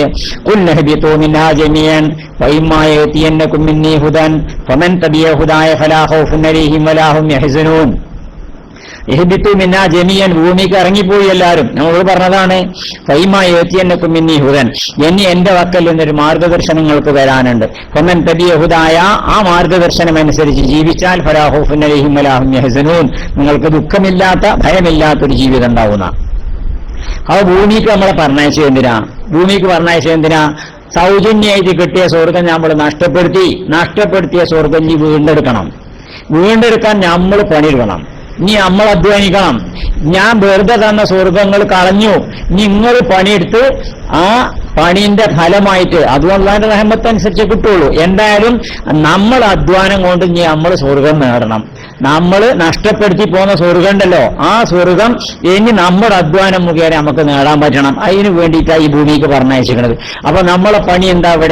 ഇവിടെ സ്വർഗത്തിൽ നമ്മൾ നഷ്ടപ്പെടുത്തി പോകുന്ന സ്വർഗത്തിന് രണ്ടാമത് അർഹത നേടിയിട്ട് ചെല്ലണം. എവിടെ ചെല്ലണമെങ്കിലും അതിൻ്റെതായ ഒരു അർഹത ഉണ്ടാവുമല്ലോ. ആ അർഹത യോഗ്യതയും ക്വാളിഫിക്കേഷൻ ഒന്നും ഇല്ലാതെ എവിടേക്കും ചെല്ലാൻ പറ്റില്ല. ചെല്ലേണ്ട എവിടെ പോയെങ്കിലും ഒരു യോഗ്യത വേണമല്ലോ. ആ യോഗ്യത, അപ്പൊ സ്വർഗത്തിൽ കത്താനുള്ള യോഗ്യത നേടാൻ വേണ്ടിയിട്ടാണ് ഈ ഭൂമിക്ക് പോകുന്നത്. അതെങ്ങനെ നേടേണ്ടത്? അതിനു വേണ്ടിയിട്ട് ആവശ്യമായ എല്ലാം നമുക്ക് തരുകയും ചെയ്തിട്ടുണ്ട്. അത് നേടാൻ ആവശ്യമായ സകല വസ്തുക്കളും കഴിവും നമുക്ക് തരുകയും ചെയ്തിട്ടുണ്ട്. അതാണ് മനുഷ്യന് വളരണം, സ്വർഗത്തോളം വളരണം. സ്വർഗത്തിൽ എത്താൻ പറ്റുന്ന പാകത്തിൽ മനുഷ്യൻ വളരണം. ആ വളർച്ച നേടാൻ വേണ്ടിയിട്ടാണ് ഭൂമിക്ക് പോകുന്നത്. അതുകൊണ്ടല്ലേ മനുഷ്യനെ മണ്ണോടാ പറിച്ചത്. എന്താ മണ്ണോട് പറിച്ചു പറഞ്ഞതിന്റെ അർത്ഥം? അതിന് പല അർത്ഥങ്ങളുണ്ട്. പക്ഷെ ഒരർത്ഥം മണ്ണ് പ്രൊഡക്ഷനെ സൂചിപ്പിക്കുന്നു, തീയ് ഡിസ്ട്രക്ഷൻ, നാശത്തെ സൂചിപ്പിക്കണം. നമ്മൾ കുറച്ച് നെല്ലെടുത്താണ് തീയിൽക്കാണ് കൊണ്ടുപോയിട്ട് കൊടുത്താൽ കത്തി ചാമ്പലാക്കി വെണ്ണൂരാക്കി തരും. അതേ നെല്ല് നമ്മൾ മണ്ണിൽ കൊണ്ടുപോയിട്ട് കൊടുത്താൽ അത് മണ്ണ് വളർത്തി വലുതാക്കി അനേകം നെന്മണികളാക്കി തരും. അപ്പോ തീയ് ഇബിലീസിനെ പറിച്ചിരിക്കുന്നത് തീ കൊണ്ടാ, മനുഷ്യനെ പറിച്ചിരിക്കുന്നത് മണ്ണോടും. ഇബിലീസിന്റെ സ്വഭാവം നശിപ്പിക്കലാ, മനുഷ്യന്റെ സ്വഭാവം വളർത്തലാ. അതാ രണ്ടും തമ്മിലുള്ള വ്യത്യാസം. ഇബിലീസിനെ തീയുകൊണ്ട് പറിച്ചു അല്ലാഹു തആല. തീയല്ല മുന്തിയത്, മണ്ണാ മുന്തിയത്. പക്ഷെ ഇബിലീസ് വിചാരിച്ചു തീയാ മുന്തിയത്. ഇബിലീസിന്റെ ഇബിലീസിനെ അനുസരിക്കുകയും ആരാധിക്കുകയും ചെയ്യുന്ന ആൾക്കാരും മുന്തിയതായിട്ട് കണക്കിലാക്കുന്ന ആൾക്കാരുണ്ട്. പോലും ചിലപ്പോൾ തീ മുന്തിയതാന്ന് പറയുണ്ടാവും. നാളെ ഫേസ്ബുക്കിലുണ്ട് ഒരാൾ ഇട്ടിരുന്നു, അഗ്നി എന്ന് പറഞ്ഞാൽ വളരെ പവിത്രമാണ്, അഗ്നി ശുദ്ധീകരിക്കുന്ന വസ്തുവാണ്, ഏറ്റവും മുന്തിയതാന്ന് പറഞ്ഞാണ്ട് ഒരാൾ ഫേസ്ബുക്കിൽ. അപ്പോൾ വേറെ ആളതിനോട് റെസ്പോണ്ട് ചെയ്തിരുന്നു, നമ്മളൊക്കെ ശുദ്ധീകരിക്കാൻ വെള്ളം ഉപയോഗിക്കല്, മലമൂത്ര വിസർജനം വിസർജനം കഴിഞ്ഞിട്ട് അഗ്നിയോട് ശുദ്ധീകരിക്കാൻ ചെന്നാൽ നല്ല മട്ടം ഉണ്ടാവും. അപ്പോ അത് ഇബ്ലീസിന്റെ ആൾക്കാരാണ് ഈ അഗ്നിയെ പുകഴ്ത്തുന്ന ഒരു ഇബ്ലീസിന്റെ ആൾക്കാരാ. അപ്പൊ അഗ്നി എന്ന് പറഞ്ഞാൽ അത് നശിപ്പിക്കും, അതേ സമയത്ത് മണ്ണ് എന്ന് പറഞ്ഞാൽ ഉൽപ്പാദിപ്പിക്കും. ഉൽപാദനത്തെ പ്രൊഡക്ഷനെയാണ് സൂചിപ്പിക്കുന്നത്. അപ്പോ മനുഷ്യൻ വളരാനും അങ്ങനെ വികസിക്കാനും സ്വർഗത്തോളം യോഗ്യത നേടാനും വേണ്ടിയിട്ടാ ഭൂമിക്ക് വന്നിരിക്കുന്നത്. ഇബ്ലീസ് തീ കൊണ്ട് പടക്കപ്പെട്ടവൻ. ആദ്യം നബി അലൈഹി സ്വലാമിന് സുജൂദ് ചെയ്യാൻ പറഞ്ഞപ്പോ ഇബ്ലീസാണല്ലേ പറഞ്ഞത്, ഖലഖ്തനി മിൻ നാരിൻ വഖലഖ്തഹു മിൻ തീൻ. എന്നെ പടച്ചിരിക്കുന്നത് തീ കൊണ്ടാണ്, ആദനെ പടച്ചിരിക്കുന്നത് മണ്ണ് കൊണ്ടാണെന്ന് പറഞ്ഞത്. ഇബ്ലീസിന്റെ വിചാരം തീയാണ് മുന്തിയെന്ന. എന്നാ പടച്ചവനോട് പറഞ്ഞു കൊടുത്തുമില്ല. മണ്ണാണ് മുന്തിയെന്നുള്ള സംഗതി പടച്ചവൻ പറഞ്ഞു കൊടുത്തില്ല. കാരണം മണ്ണ് മുന്തിയതാ. മണ്ണാണ് മുന്തിയെന്നുള്ള കാര്യം പടച്ചവൻ പറഞ്ഞു കൊടുത്തില്ല. കാരണം പടച്ചവൻ അധികാരമുള്ളവനാണ്. അധികാരമുള്ളവർ കൽപ്പിക്കല്ലേ ചെയ്യുക, കമാൻഡ് അല്ലേ, ഓർഡർ അല്ലേ. അധികാരമുള്ളവർ കൽപ്പിക്കുക ചെയ്യുക, ന്യായം പറഞ്ഞു കൊടുക്കല്ലേ ചെയ്യാം അല്ലേ. മൂന്ന് ചെറുക്കന്മാർ ഓടിയിട്ട് ബൈക്കുമ്പോൾ ഇങ്ങനെ പോകുമ്പോൾ പോലീസ് പിടിച്ചു. ബൈക്കുമ്പോൾ പോയാൽ പോലീസ് പിടിച്ചല്ലേ, മൂന്നാൾ ഓടിയിട്ട് പോയാലേ. അങ്ങനെ പോലീസ് പിടിച്ചിട്ട് പിന്നെ പോലീസിനോട് പറയാൻ പറ്റും, സാറേ ഇത് മൂന്നാൾക്ക് പോകാൻ പറ്റുന്ന പോയാണ് വേണ്ടത്, പിന്നെ ഒരാൾ മാത്രം ഇരുന്ന് പോയാല് അത് നഷ്ടമല്ലേ സാറേ എന്താണ് ഈ പറയുന്നത്? മൂന്നാൾക്ക് ഇരിക്കാൻ പറ്റുന്ന കോലത്തിൽ വണ്ടി ഉണ്ടാക്കിയിട്ട് രണ്ടാളെ ഇരുന്ന് പോകാൻ പാടുള്ളൂ പറഞ്ഞാൽ ശരിയാണ് സാറേ ഈ പറയുന്നത് ചോദിച്ചാല് എന്തേ കാരം പോലീസുകാരൻ പറയാം. പോലീസുകാരൻ അതിന്റെ മറുപടി ഒന്നും പറഞ്ഞില്ല. പോലീസുകാരൻ അതിന്റെ പോലെ സ്റ്റേഷനിലേക്ക് കയറി. കാരണം എന്താ വെച്ചാൽ പോലീസിന്റെ അടുത്ത് അധികാരമുള്ളവര് ന്യായം പറഞ്ഞു തരില്ല. അള്ളാഹു സുബ്ഹാനഹു വ തആല ഇബ്ലീസിന് ന്യായം പറഞ്ഞു കൊടുത്തില്ല. ഇബ്ലീസിനോട് ഇറങ്ങി പോകാൻ വേണ്ടി, സ്വർഗത്തിന്റെ ഇറങ്ങി പോകാൻ വേണ്ടി പറയാച്ചത്. അത് നമ്മൾ പറഞ്ഞു വന്ന വിഷയം എന്താണെന്ന് വെച്ചാൽ മനുഷ്യനെ പടച്ചിരിക്കുന്നത് മണ്ണ് കൊണ്ടാണ് എന്നതിന്റെ താല്പര്യത്തിൽ ഒരു താല്പര്യം മനുഷ്യൻ വളരേണ്ടവനാ. എവിടത്തോളം വളരണം? സ്വർഗത്തിൽ എത്താൻ പറ്റുന്ന കോലത്തിൽ വളരണം. കാരണം നഷ്ടപ്പെടുത്തിയിട്ട് പോകുന്നതാണേ. അപ്പൊ ഭൂമിയിലേക്ക് എന്തിനാ മനുഷ്യൻ വന്നിരിക്കുന്നത്? മനുഷ്യന് ഈ യോഗ്യത നേടാൻ വേണ്ടിയിട്ടാ. അടിസ്ഥാനപരമായി ഈ യോഗ്യത നേടാൻ വേണ്ടിയിട്ട്, സ്വർഗത്തിൽ എത്താനുള്ള വളർച്ച നേടാൻ വേണ്ടിയിട്ട് അതിനുള്ള പ്രവർത്തന ചെയ്യേണ്ടത്. അത് പ്രവർത്തിക്കാൻ നമുക്ക് അറിയില്ല. അതുകൊണ്ട് അള്ളാഹു സുബ്ഹാനഹു വ തആല നബിമാരെ അയച്ചെന്നു, പ്രവാചകന്മാരെ അയച്ചെന്നത് പറഞ്ഞുതരാൻ വേണ്ടിയിട്ട്. അപ്പോ ഒരു വിജ്ഞാനം, നമുക്ക് അതിന് പറ്റിയ വിജ്ഞാനം അള്ളാഹു സുബ്ഹാനഹു വ തആല അതിനുള്ള സൗകര്യം ചെയ്തു. മനുഷ്യൻ സ്വർഗത്തിലെത്താൻ പറ്റുന്ന തരത്തിലുള്ള വളർച്ച മനുഷ്യൻ നേടാൻ എന്ത് ചെയ്യണം, അതിന് പറ്റുന്ന തരത്തിലുള്ള വളർച്ചയ്ക്ക് എന്താണ് ചെയ്യേണ്ടതെന്ന് പഠിപ്പിച്ചു തരാൻ വേണ്ടിയിട്ടുള്ള ഗുരുനാഥന്മാരെ അള്ളാഹു തആല പറഞ്ഞയച്ചു. അത് പ്രവാചകന്മാർ മുതൽക്ക് തുടങ്ങിയിട്ട് പിന്നെ പണ്ഡിതന്മാരൊക്കെ അത് പഠിപ്പിച്ചു തരുന്നു. പക്ഷെ മുസ്ലിം സമുദായത്തിന്റെ ഇന്നത്തെ സ്ഥിതി എന്താണെന്ന് വെച്ചാല് ആ വിജ്ഞാനത്തെ സംബന്ധിച്ചുള്ള ബോധം കുറഞ്ഞു. മനുഷ്യന്റെ ജീവിതത്തിന്റെ ലക്ഷ്യം പഠിപ്പിക്കാൻ പറ്റുന്ന വിജ്ഞാനം ഉണ്ടല്ലോ. മെഡിക്കൽ കോളേജിൽ പോയാൽ ജീവിതത്തിന്റെ ലക്ഷ്യം മനസ്സിലാക്കാൻ പറ്റുമോ? മെഡിക്കൽ കോളേജിൽ പോയാൽ ഒരാൾ ഡോക്ടറാവും, MBBS പഠിച്ചുകൊണ്ട് ഡോക്ടറാവും. ഓന് ശരീരത്തെ പറ്റി അറിയും, ശരീരത്തിന്റെ ഘടന അറിയും, ശരീരത്തെ രോഗം എങ്ങനെ ബാധിക്കുമെന്നറിയും, അതിന്റെ മരുന്ന് എന്താണെന്നൊക്കെ അറിയും. പക്ഷേ ഈ മനുഷ്യൻ ആരോഗ്യത്തോടുകൂടി ജീവിക്കേണ്ടതിന്റെ ലക്ഷ്യം മെഡിക്കൽ കോളേജിൽ പോയാൽ പഠിക്കൂല. എഞ്ചിനീയറിംഗ് പോയാലും പാലുണ്ടാക്കാനും റോഡുണ്ടാക്കാനും പലതും പഠിക്കും. പക്ഷേ ആ പാലത്തുമ്പോൾ കൂടെ പോണ മനുഷ്യന്റെ ജീവിതത്തിന്റെ ലക്ഷ്യം എന്താണെന്നത് പഠിക്കൂല. ഈ ലോകത്ത് എവിടെ നമ്മളൊന്ന് പഠിപ്പിച്ചുകൊണ്ടിരിക്കുന്ന സെക്കുലർ വിദ്യാഭ്യാസം എന്ന് പറയുന്ന വിദ്യാഭ്യാസ കേന്ദ്രങ്ങളിൽ എവിടെ പോയാലും, അതുപോലെ ടെക്നിക്കൽ എഡ്യൂക്കേഷൻ എന്നും പഠിച്ചാൽ ജീവിതത്തിന്റെ ലക്ഷ്യം അറിയില്ല. ജീവിക്കാൻ പറ്റുന്ന തരത്തിൽ അതിന് ഒരു ജോലി ചെയ്യാൻ ആവശ്യമായിട്ടുള്ള സർട്ടിഫിക്കറ്റ് കിട്ടും. MBBSകാരനായിട്ട് പഠിച്ചു വന്നിട്ടുണ്ടെങ്കിൽ ജീവിക്കാൻ ആവശ്യമായ ജോലി ചെയ്യാനുള്ള ഒരു സർട്ടിഫിക്കറ്റ് കിട്ടും. ആ സർട്ടിഫിക്കറ്റ് ഉപയോഗിച്ചാണ് മുമ്പിലേക്ക് ജീവിക്കാം. പക്ഷെ ജീവിതം എന്തിനാണെന്ന് അവിടെ പഠിപ്പിക്കൂല. മനുഷ്യനെ പറ്റി തന്നെ നേരെ മനസ്സിലാക്കാൻ പറ്റൂല. മനുഷ്യൻ എന്ന് പറഞ്ഞാൽ ശരീരവും മനസ്സും ആത്മാവും കൂടിയവനാ അല്ലേ? 3 ഭാഗം കൂടിയവനാ മനുഷ്യൻ. ശരീരവും മനസ്സും ആത്മാവും 3ഉം കൂടിയ ഒരു സംഘാതമാണ് മനുഷ്യൻ. പക്ഷെ ആത്മാവിനെ പറ്റി മെഡിക്കൽ കോളേജിൽ പഠിപ്പിക്കോ? ആത്മാവിനെ പറ്റി എഞ്ചിനീയറിംഗ് കോളേജിൽ പഠിപ്പിക്കോ? ആത്മാവിനെ പറ്റി IAS പഠിപ്പിക്കോ? അവിടെ ഒന്നും ആത്മാവിനെ പറ്റി പഠിപ്പിക്കൂല.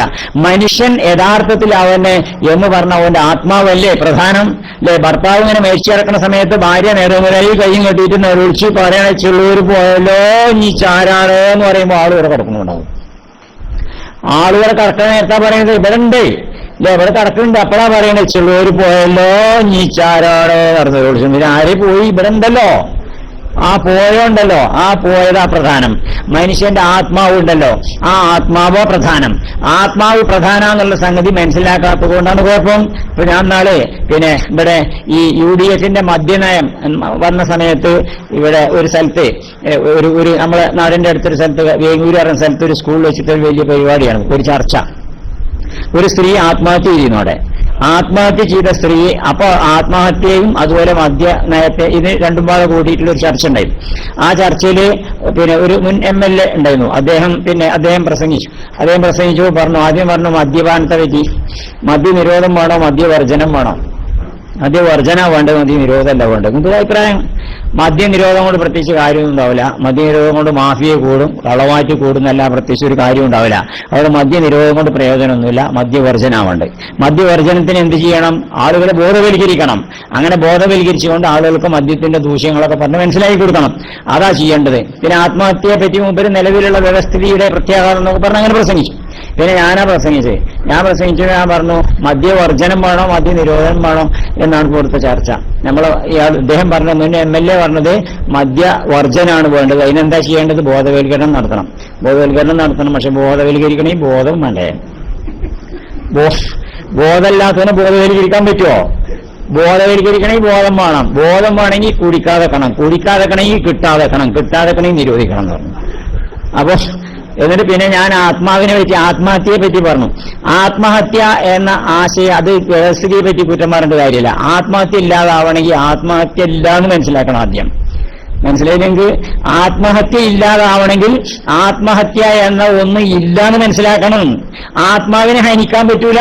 എങ്ങനെയാണ് ആത്മഹത്യ ഉണ്ടാവണത്? ആത്മാവിനെ നശിപ്പിക്കാൻ പറ്റൂല.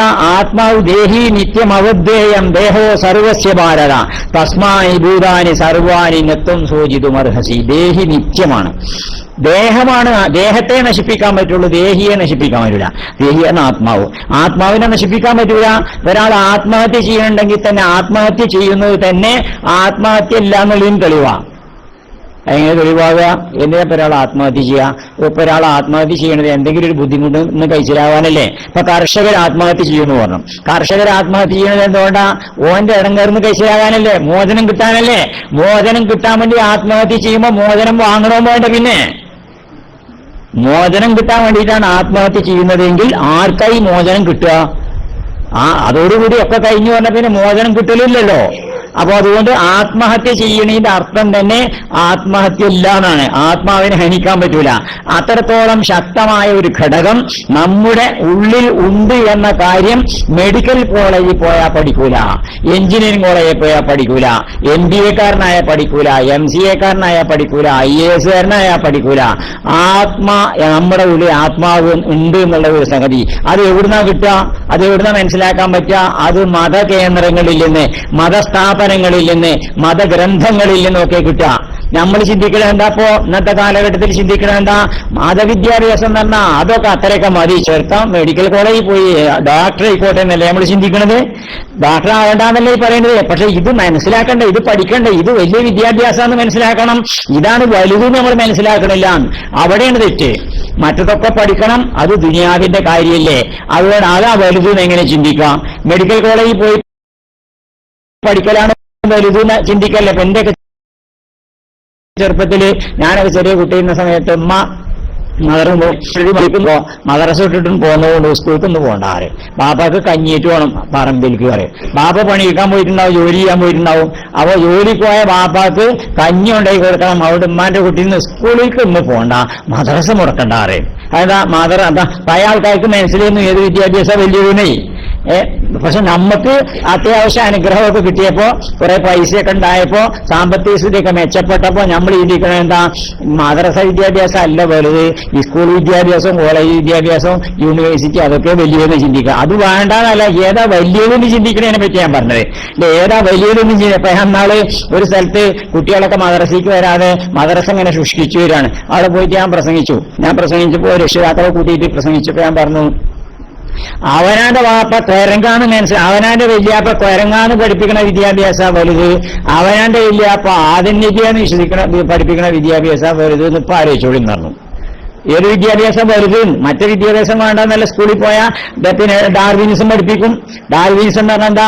മനുഷ്യന്റെ നമ്മളിപ്പോ കുരങ്ങുന്നു, കുരങ്ങൻ പരിണമിച്ചിട്ടാ മനുഷ്യൻ ഉണ്ടായത് എന്ന് പറഞ്ഞാൽ നമ്മളെ വലിയപ്പ കുരങ്ങൻ. അപ്പൊ നമ്മളെ വലിയപ്പ കുരങ്ങനാന്ന് പഠിപ്പിക്കണ വിദ്യാഭ്യാസം ഒരു ഭാഗത്ത്, നമ്മളെ വലിയപ്പ ആധുനികന്ന് പഠിപ്പിക്കണ വിദ്യാഭ്യാസം ഒരു ഭാഗത്ത്. ഏതാപ്പം മുന്തിയത്? മറ്റത് പഠിക്കേണ്ടതല്ല, പഠിക്കണം, പരീക്ഷ എഴുതണമെങ്കിൽ പഠിക്കണ്ടേ, നന്നായിട്ട് പഠിക്കണം, പരീക്ഷ എഴുതും വേണം, മാർക്ക് വാങ്ങും വേണം. പക്ഷെ ഇതിപ്പം മനസ്സിലാക്കേണ്ടത് എന്താ? കൊരങ്ങനല്ല നമ്മളെ വല്യാപ്പ ആദം നബിയാണ്. അങ്ങനെ അപ്പൊ വല്യാപ്പ ആദം നബിയാന്നുള്ള ബോധം വേണമെങ്കിൽ മറ്റത് മാത്രം പോകും പഠിച്ചു പോയാൽ സ്കൂളിൽ പോയങ്ങാണ്ട് വല്യാപ്പ കൊരങ്ങനാന്നും പഠിച്ചുകൊണ്ട് നിന്നു. ഇപ്പുറത്തെ ആദം നബിയാണ് പഠിക്കാനുള്ള ചാൻസ് ഇല്ലെങ്കിലോ പിന്നെ കൊരങ്ങനാ വിചാരിച്ചു നടക്കും. അതന്നെ. അപ്പൊ അത് പഠിക്കണം. പക്ഷെ ഇത് അതുകൊണ്ട് അത് തിരുത്തണം. അപ്പൊ മനുഷ്യന്റെ ഒരുപാട് തെറ്റായ എന്തെല്ലാം വിദ്യാഭ്യാസം നമ്മൾ പഠിപ്പിക്കണേ. ഇപ്പൊ ഞാൻ കോളേജിൽ പഠിപ്പിക്കുന്ന അധ്യാപകനാ. പിന്നെ Najad college of science and technology എന്നുള്ള സ്ഥാപനത്തിൽ ഇംഗ്ലീഷ് അധ്യാപകനാണ് ഞാൻ ഇംഗ്ലീഷിൽ കുട്ടികളെ എന്തൊക്കെ പഠിപ്പിക്കലുണ്ട്. നമ്മൾ പഠിപ്പിക്കണ പലതും നമുക്ക് യോജിക്കാൻ പറ്റണമെന്നല്ല, പലതും നമ്മൾ പഠിപ്പിക്കണമെന്ന് യോജിക്കാൻ പറ്റുന്നതല്ല. ഇപ്പൊ പിന്നെ എന്താ നമ്മൾ പഠിക്കണം, എന്താ എല്ലാ മനുഷ്യന്മാരും തുല്യരായിട്ടാണ് ജനിക്കണതെന്ന്. All men are born equal. എല്ലാ മനുഷ്യന്മാരും തുല്യരായിട്ടാണ് ജനിക്കണമെന്ന് ഞാൻ പഠിപ്പിക്കണം. ഞാൻ കുട്ടികളോട് പറയുന്നതൊന്നും ശരിയല്ല. നല്ല പഠിച്ചിട്ട് പരീക്ഷ എഴുതിക്കൊണ്ട് മാർക്കും വാങ്ങിക്കൊണ്ട്, പക്ഷെ ഇത് ശരിയല്ല എന്ന് വിശ്വസിക്കണം എന്ന് പറഞ്ഞു. എല്ലാ മനുഷ്യന്മാരും തുല്യരായിട്ടാണ് ജനിക്കുന്നത്. എല്ലാ എവരി മാൻ ഈസ് ബോൺ അണീക്കുന്ന പഠിപ്പിക്കേണ്ടത്. ഞാൻ പഠിപ്പിക്കുന്നുണ്ട്.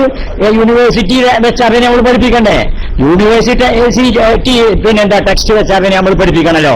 എല്ലാ മനുഷ്യന്മാരും തുല്യരായിട്ട് ജനിക്കണമെന്ന് നമ്മൾ പഠിപ്പിക്കുന്ന പാഠപുസ്തകങ്ങളുണ്ട്. ശരി. അപ്പൊ ഓരോ മനുഷ്യനും അതുല്യരായിട്ടല്ലേ ജനിക്കുന്നത്? അതുല്യരായി ജനിക്കണോണ്ട് അല്ലെങ്കിൽ ഈ ആധാർ എടുക്കുന്ന സമയത്തും ഐഡന്റിറ്റി എടുക്കുന്ന സമയത്തൊക്കെ എന്തിനാ ഈ കയ്യിന്റെ നമ്മളെ കയ്യിന്റെ അരലിന്റെ അടയാളം എടുക്കണ എന്തിനാ? നമ്മളെ കണ്ണിന്റെ അടയാളം എടുക്കണ എന്തിനാ? ഓരോ മനുഷ്യനും അതുല്യനായതുകൊണ്ടല്ലേ. ഓരോ മനുഷ്യനും അതുല്യനാ. എവരി മാൻ ഈസ് ബോൺ അണീക് എന്നാ പഠിപ്പിക്കണം. ഓരോരുത്തരും തുല്യരല്ല, എല്ലാവരും തുല്യരല്ല, ഒക്കെ വ്യത്യസ്തരാ. മനുഷ്യന്മാരൊക്കെ വ്യത്യസ്തരാണെന്ന് പഠിപ്പിക്കണ്ടേ? പക്ഷെ നമ്മൾ പഠിപ്പിക്കേണ്ടതൊക്കെ എങ്ങനെ പലതും പഠിപ്പിക്കേണ്ടത്. എന്നിട്ട് പിന്നെ പഠിപ്പിക്കും ആൺകുട്ടികളും പെൺകുട്ടികളും തമ്മിൽ വ്യത്യാസമൊന്നുമില്ല, എല്ലാം ഒരേപോലെ തന്നെയാണ്. ഒരു കുട്ടികളോട് ഞാൻ പറയും കുട്ടികളൊന്നും ശരിയല്ല അറിയും. അപ്പൊ ഇത് നമ്മൾ പറയുമ്പോൾ നമ്മൾ പറഞ്ഞു കൊടുക്കാൻ പറ്റും. നമുക്ക് അവസരങ്ങളോട് പറഞ്ഞ് പലർക്കും പറഞ്ഞു കൊടുക്കാൻ പറ്റുമല്ലോ, പലരും അങ്ങനെ പറഞ്ഞു കൊടുക്കൂല. അപ്പൊ ഞാൻ പറഞ്ഞു കൊടുക്കും ഈ പറയണമെന്ന് ശരിയൊന്നുമല്ല, ആൺകുട്ടികളും പെൺകുട്ടികളും ഒരു മാതിരിയൊന്നുമല്ല, ആണും പെണ്ണും രണ്ടും വേറെ തന്നെയാണ്, അങ്ങനെ വ്യത്യാസമൊക്കെ ഉണ്ട് എന്ന് പറയും. അപ്പൊ കുട്ടികൾ അല്ല എന്താ സാറേ നിങ്ങൾ ഇങ്ങനെ പറയുന്നത്, ആൺകുട്ടികളും പെൺകുട്ടികളും തമ്മിൽ എന്താ വ്യത്യാസം എന്ന് വെച്ചു. വ്യത്യാസം താങ്കൾക്ക് മനസ്സിലാണ്ടില്ലേ? അപ്പൊ ഞാൻ ഒരു അല്ലാതെ ഇറങ്ങിച്ചപ്പോൾ ഞാൻ ഒരു ആൺകുട്ടിനെ വിളിച്ചു, കുട്ടിയോട് വന്നാറുന്നു. ആൺകുട്ടിനെ വിളിച്ചുകൊണ്ട് ഞാൻ ഇങ്ങനെ അണച്ചുകൂട്ടി പിടിച്ചുകൊണ്ട് ഇനി പോയിരുന്നു പറഞ്ഞു. എന്നിട്ട് പെൺകുട്ടികളോട് അറിഞ്ഞ് നിങ്ങൾ വരുന്ന പറഞ്ഞു. അല്ല ഒരേ മാതിരിയാണ് എന്താ നിങ്ങൾ വരാത്തത്? നിങ്ങൾ വരുന്നില്ല, വേറെ വിളിച്ചപ്പോൾ വരും ചെയ്തില്ലേ? എന്താ കാരണം? വ്യത്യാസമുള്ളത് കൊണ്ടല്ലേ. അപ്പൊ പറഞ്ഞെന്താ വെച്ചാൽ ഇങ്ങനെ പലതും പഠിപ്പിക്കും. ഈ പഠിപ്പിക്കണമൊക്കെ സെക്യുലർ എഡ്യൂക്കേഷൻ നടത്തപ്പെടുന്ന വിദ്യാലയങ്ങളിൽ ഇങ്ങനെ പലതും പഠിപ്പിക്കും. ആ പഠിപ്പിക്കണമൊക്കെ നമ്മൾ പഠിക്കണം, പഠിച്ചുകൊണ്ട് പരീക്ഷ എഴുതണം, നന്നായിട്ട് മാർക്ക് വാങ്ങണം, എന്നിട്ട് മനസ്സിൽ നിന്ന് ഒഴിവാക്കും വേണം. പക്ഷെ മനസ്സിൽ നിന്ന് ഒഴിവാക്കണമെങ്കിൽ എന്ത് വേണം? അത് ശരിയല്ല എന്ന് മനസ്സിലാക്കണ്ടേ? അതിന് ജീവിതത്തിന്റെ ലക്ഷ്യം എന്താണെന്ന് പഠിപ്പിക്കുന്ന കലാലയത്തിൽ പഠിപ്പിക്കണം. നമ്മൾ 7ാം ക്ലാസ് കഴിഞ്ഞാൽ ചെറുക്കം വന്നിട്ട് ഉമ്മാനോട് പറയും ഞാൻ മദ്രസയിൽ പോകില്ല അറിയും.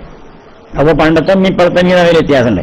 പണ്ടത്തെ അമ്മയാണ് ഇജെന്താ പോകാത്തത്, നടക്കും മദ്രസയ്ക്ക് മര്യാദക്ക് നടന്നെങ്കിൽ മദ്രസക്കാരനെ ചുള്ളലെടുത്താണ്ട് കൊണ്ടുപോയിട്ട് മദ്രസയ്ക്ക് ആക്കിയിട്ട് ഉസ്താദിന്റെ അടുത്ത് ഉണ്ടാക്കിയിട്ട് പറയും ഇവന് മദ്രസയ്ക്ക് പോകാൻ കളവാട്ടിക്കുന്നു അവനെ കണ്ട് കൊടുക്കുന്നുണ്ട് പറയും. പിന്നെ ഇപ്പോഴത്തെ അമ്മയാണെങ്കിലോ ഞാൻ മദ്രസയ്ക്ക് പോകില്ല, ഇച്ചു പോകാൻ പറ്റൂല പറഞ്ഞാൽ എന്താണ് ഇത് പോകാത്തത്? ഇച്ച് പിന്നെ സ്കൂളിൽ അസൈൻമെന്റ് ഉണ്ട്, പ്രൊജക്ട് ഉണ്ട്, അങ്ങനെ പലതും ഉണ്ട്, അവിടെ ഒക്കെ പാടാൻ വെച്ച് പറ്റൂല, അവിടെ ഇച്ചിന് മദ്രസയ്ക്ക് പോകാൻ പറ്റൂല. അപ്പൊ ഇപ്പോഴത്തെ അമ്മയാകുമ്പോൾ ഇജ് പോകില്ല പറഞ്ഞപ്പോൾ ഞാൻ എന്താ കാട്ടുന്നത്? ഞാനവിടെ ഒതുക്കും. ഇപ്പൊത്തന്നെയല്ലേ സൈക്കോളജിക്കലായിട്ടില്ല എന്മാർ പെരുമാറില്ല. അതുകൊണ്ട് വളരെ മനഃശാസ്ത്രപരമായിട്ടല്ലേ പെരുമാറുക. അപ്പൊ അതുകൊണ്ട് അവിടെ ഇരിക്കുകയും ചെയ്യും. അതോടുകൂടി 7ാം ക്ലാസ് കഴിഞ്ഞു, ചെറുക്കന്റെ മദ്രസ തുടങ്ങി. അങ്ങനെ നല്ലോണം പഠിച്ചു. രണ്ടും തമ്മിൽ വ്യത്യാസം ആലോചിച്ചു നിങ്ങൾ മനസ്സിലാക്കാൻ വേണ്ടിയിട്ട്, നമ്മൾ സ്ഥിതി മനസ്സിലാക്കാൻ വേണ്ടി പറയാണ്. രണ്ടും തമ്മിൽ ഉള്ള വ്യത്യാസം. ഇപ്പോ ചെറുക്കൻ അങ്ങനെ 7ാം ക്ലാസ്സോടുകൂടി മദ്രസ മുടങ്ങി, അങ്ങനെ നല്ലോണം പഠിച്ചു. SSLCക്ക് റിസൾട്ട് വന്ന സമയത്ത് എല്ലാറ്റിലും A+. അത് മാത്രം പഠിച്ചാൽ മതിയല്ലോ, എല്ലാ വിഷയത്തിലും A+. അതോടുകൂടി അവന്റെ ഫ്ലക്സ് റൂട്ടിന്റെ അകത്ത് ഫ്ലക്സ് പൊന്തി, അവന്റെ ഫോട്ടോക്കുള്ള ഫ്ലക്സ് റൂട്ടിന്റെ അകത്ത് പൊന്തി, എല്ലാ വിഷയത്തിലും A+ കിട്ടിയിക്കല്ലേ. അങ്ങനെ എല്ലാവരും പാടെ കൂടിയിട്ട് അവനെ ആശംസിച്ച്, അവനെ അഭിനന്ദിച്ച്, അവനെ അനുമോദിച്ച് ഓനങ്ങോട്ട് വലുതായി. പിന്നെ കുടുംബത്തിലുള്ളവരൊക്കെ പാടെ കൂടി ചേർന്നാണ്ട് A+ കിട്ടിക്കാണ്ട് ബിരിയാണിയൊക്കെ ചെയ്യാണ്ട് വിരുന്നൊക്കെ ഉണ്ടാക്കി ഒക്കെ ഉണ്ടായിക്കോട്ടെ, ഒക്കെ വേണം. A+ കിട്ടണം ഉണ്ടാന്നല്ലേ ഈ പറയുന്നത്. അത് കഴിഞ്ഞിട്ട് പിന്നെ അത് കഴിഞ്ഞതിന് ശേഷം +1 +2 ആ A+ തന്നെ ഇതേപോലെ തന്നെ ചെറുക്കനോടെ പ്ലസ് ഒക്കെ പൊന്തി. അങ്ങനെ അത് കഴിഞ്ഞിട്ട് പിന്നെ ഡിഗ്രിക്ക് പോകണമെന്ന് പറഞ്ഞു. ഡിഗ്രി പഠിച്ചിട്ട് അതിൽ നോക്കുമ്പോൾ ഫസ്റ്റ് ക്ലാസ് ആയിട്ട് ചോദിച്ചു. അത് കഴിഞ്ഞിട്ട് ഇനി വാപ്പാനെ കുട്ടിക്ക് എന്താ പഠിച്ചേണ്ടതെന്ന് വാപ്പ ഗൾഫിന്ന് ഇനി IAS വേണമെന്ന് പറഞ്ഞു. ആയിക്കോട്ടെ പോയിക്കോ, കാരണം നല്ല ചെറുക്കനല്ലേ, ബുദ്ധിയുള്ളവനാണ്, പഠിക്കാൻ സാമർത്ഥ്യമുള്ളവനാണ്, ഉത്സാഹമുള്ളവനാണ്. അങ്ങനെ ഉത്സാഹമായിട്ട് IAS വേണമെന്ന് പറഞ്ഞു. IAS പറഞ്ഞ മുന്തിയതല്ലേ, ഇന്ത്യ രാജ്യത്തെ 27 തരത്തിലുള്ള വലിയ ജോലികൾ, ഇന്ത്യ രാജ്യത്ത് 27 തരത്തിലുള്ള വലിയ ജോലി IAS കൊടുക്കുക. വലിയ ജോലിയാണ് ജില്ലാ കലക്ടർക്ക് മാതിരിയുള്ള വലിയ ജോലിയെ കിട്ടാം. അങ്ങനെ IAS-ന്റെ കോച്ചിങ്ങിന് വേണ്ടിയിട്ടും പോയി. IAS-ന്റെ കോച്ചിങ് നന്നായിട്ട് കിട്ടിയിട്ട് IAS-ന്റെ കോച്ചിങ് കിട്ടിയിട്ട് അതിന്റെ ഒന്നാമത്തെ സ്റ്റേജ് ആയിട്ടുള്ള പ്രിലിമിനറി പാസ്സായി. വീണ്ടും പഠിച്ചുകൊണ്ട് IAS-ന്റെ രണ്ടാമത്തെ സ്റ്റേജ് ആയിട്ടുള്ള മെയിനും പാസ്സായി. പിന്നെ മൂന്നാമത്തെ സ്റ്റേജ് വളരെ പെട്ടെന്നൊന്നും പാസ്സാവില്ല. ഭയങ്കര ചോദ്യക്കായി അതിനൊക്കെ ഉത്തരം പറയാൻ നിശ്ചയമുണ്ടാകണം, നല്ല മേൽക്കണം. നെറ്റിന്റെ മുമ്പിൽ ഇരുന്നിട്ടും പിന്നെ പ്രസിദ്ധീകരണങ്ങളൊക്കെ വായിച്ചിട്ടും പഠിച്ചിട്ടും അത് തൊഴിൽ വാർത്തി അതും ഇതൊക്കെ വായിച്ചിട്ടും പഠിച്ചിട്ടും അങ്ങനെ നിരന്തര അധ്വാനം ഉറപ്പിച്ചുകൊണ്ടൊക്കെ പരിശ്രമിച്ചിട്ട് അവസാനം IAS-ന്റെ ഇന്റർവ്യൂവും പാസ്സായി IAS-കാരനായിട്ട് പാലക്കാട് ജില്ലാ കലക്ടർ. ചെറുക്കം പാലക്കാട് ജില്ലാ കലക്ടറായില്ലേ. പാപ്പ ഗൾഫിൽ നിന്ന് ഒരൊറ്റ പോലെ ഞാൻ ഇതിനവിടെ വേലും കൊണ്ടുവെക്കണം, എന്റെ മോൻ കലക്ടറേക്കുന്നതാണ്. അങ്ങനെ മൂപ്പര് വന്നുകൊണ്ട് പേരൊക്കെ വലിയതാക്കി ചെറുക്കനെ കൊണ്ട് നല്ല പെണ്ണൊക്കെ കെട്ടിച്ച് കലക്ടറേക്കല്ലേ. അങ്ങനെ ഇടക്കിടക്ക് പേപ്പറിലെ ഫോട്ടോ കാണും, കലക്ടർ ഉദ്ഘാടനം ചെയ്യുന്നു, പുതിയ കലാമേലേക്ക് ഇരുന്നാണ് മൂപ്പര് കണ്ടില്ലേ നമ്മളെ മോനാന്നൊക്കെ പറഞ്ഞുകൊണ്ട് കലക്ടറല്ലേ. അങ്ങനെ ഉഷാറായിട്ട് അങ്ങനെ പോയി. കുറച്ചു ദിവസം കഴിഞ്ഞപ്പോ പാപ്പാക്ക് സുഖം ഇല്ലാതായി, പാപ്പ അങ്ങനെ മരിച്ചു. പിന്നെ കലക്ടറായിട്ട് മകൻ അങ്ങനെ മുന്നോട്ട് പിന്നെ ഇങ്ങനെ വർഷങ്ങൾ അങ്ങനെ പോവുക. വർഷങ്ങൾ 1, 2, 3, 4 അങ്ങനെ പോവാണ്. എല്ലാവർക്കും ഒപ്പം തന്നെ പോവുക. കലക്ടർക്ക് മക്കളുകൾക്കൊപ്പം ഒപ്പം തന്നെയല്ലേ കൊല്ലം. ഏതായാലും അങ്ങനെ കുറച്ചു ദിവസം കഴിഞ്ഞപ്പോ കലക്ടർ റിട്ടയർഡായി, മുൻ ജില്ലാ കലക്ടർ. അതും മോശമൊന്നുമല്ല, മുൻ ജില്ലാ കലക്ടർ അല്ലേ. അങ്ങനെ പിന്നെ കുറച്ചു നേരം ഇങ്ങനെ കഴിഞ്ഞു. പിന്നെ കുറച്ച് കഴിയുമ്പോൾ ഇങ്ങനെ സുഖമില്ലാതാകാൻ തുടങ്ങി. അങ്ങനെ അവസാനം കലക്ടർ മയ്യത്തായി. എല്ലാവരും മയ്യത്തായി. ഇന്നൊക്കെ മയ്യത്തുന്നല്ലേ, എല്ലാവരും മയ്യത്താവും. ജില്ലാ കലക്ടർ മയ്യത്തായി. ജില്ലാ കലക്ടർ മയ്യത്തായാലും നമ്മൾ മയ്യത്തായാലും വ്യത്യാസം ഉണ്ടാവും. പിന്നെ വലിയ കലക്ടറായ ആൾക്കാരും വന്ന് സംഘം എന്നെ റീത്തൊക്കെ പൂവൊക്കെ കൂടി മേത്ത് കൂടി കൊണ്ട് നമ്മൾ ഈശ്വരനെ മേത്തിരുന്ന വെത്താവുന്ന നമ്മൾ പറയില്ലേ, ആയിക്കോട്ടെ കലക്ടറല്ലേ പൂവൊക്കെ പാടപ്പോണ്ട് മേത്ത് കൂടി ഇടും. അങ്ങനെ ഇടങ്ങേറാക്കി സാധനങ്ങൾ മാറും. ചെയ്യുന്ന സമയത്ത് ആകാശത്തേക്ക് വെടിയും പൊട്ടിച്ചു. നമ്മളാവുമ്പോ ഒന്നും ഉണ്ടാവില്ല. അങ്ങനെ ജില്ലാ കലക്ടർ മയ്യത്തായി അങ്ങനെ കൊണ്ടുപോയിട്ട് കവറിലവിടെ വെച്ചു. 6 അടി മണ്ണിൽ ഒരു 5-6 അടി താഴെ, വലിയ ദൂരമൊന്നുമല്ല, പക്ഷെ ലോകം മാറിയിക്കണേ. ഒരു 5-6 അടി താഴെ വലിയ ദൂരമൊന്നുമല്ല, ലോകം മാറിയിക്കണേ. ആ ലോകത്തിന് പരലോകം എന്നാ പറയാം.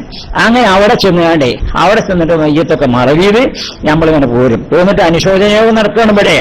അദ്ദേഹം ജില്ലാ കലക്ടർ എന്ന കാലഘട്ടത്തിൽ നമ്മുടെ ജില്ലക്കുണ്ടായിട്ടുള്ള നേട്ടങ്ങൾ അസംഖ്യങ്ങളാണ്, ഒരിക്കലും നമുക്ക് മറക്കാൻ പാടില്ലാത്തതാണ്. ഈ ജില്ലയുടെ മുഖച്ഛായ മുഴുവൻ അദ്ദേഹത്തിന്റെ ഭരണത്തിന്റെ കീഴിലാണ് മാറിയിരിക്കുന്നത്. ഈ ജില്ലയിലെ ഓരോ മണൽച്ചെടികളും അദ്ദേഹത്തെ അനുസ്മരിച്ചുകൊണ്ടിരിക്കുന്നതെന്നാണ് ഇവിടെ നിന്നുകൊണ്ട് MLA-മാരും MP-മാരും മുതലാളിമാരും കോൺട്രാക്ടർമാരും ഒക്കെ പ്രസംഗിക്കല്ലേ. അപ്പോൾ അവിടെ കിടക്കുന്ന 6 അടി മണ്ണിലാ കിടക്കുന്നത് സാധു. അവിടെ കിടക്കുന്ന സമയത്ത് നമ്മളവിടെ ഭൂമി ഒഴിക്കണല്ലോ, മരക്കേട് വന്നിട്ടുണ്ടാവും.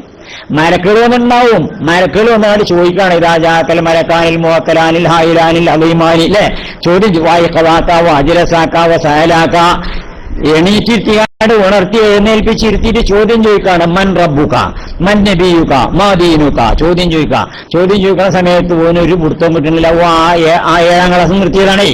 7ാം ക്ലാസ്സിൽ നിന്ന് നിർത്തിയിട്ട് പിന്നെ അത് ചിന്തിച്ചിട്ടില്ല, വൈകോട്ട് പോയിട്ടില്ല. ഓനത് വിഷയമല്ല.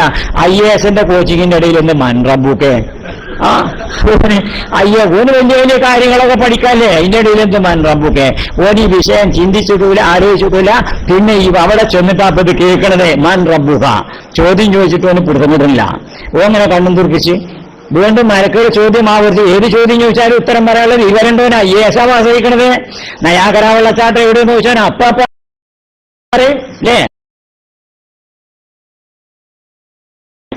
എന്താ പ്രധാനമന്ത്രി നരേന്ദ്രമോദി.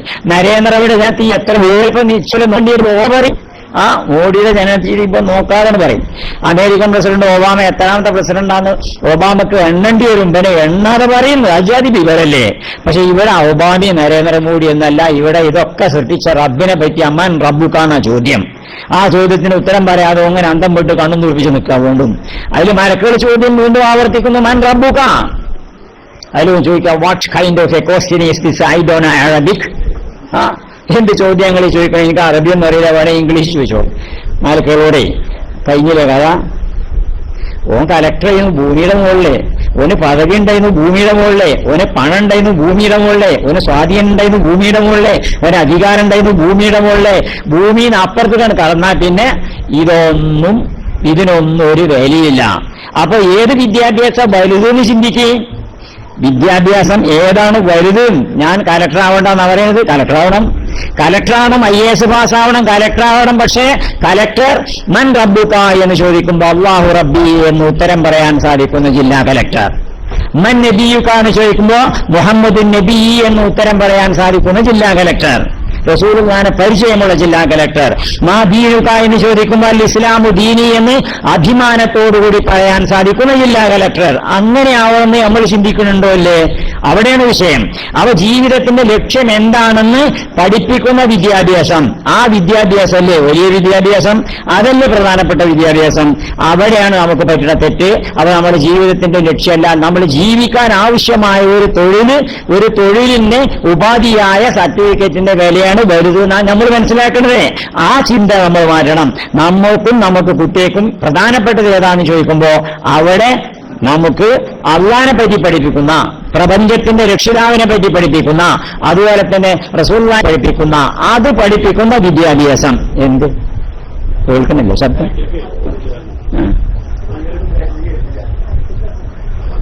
അല്ലാതെ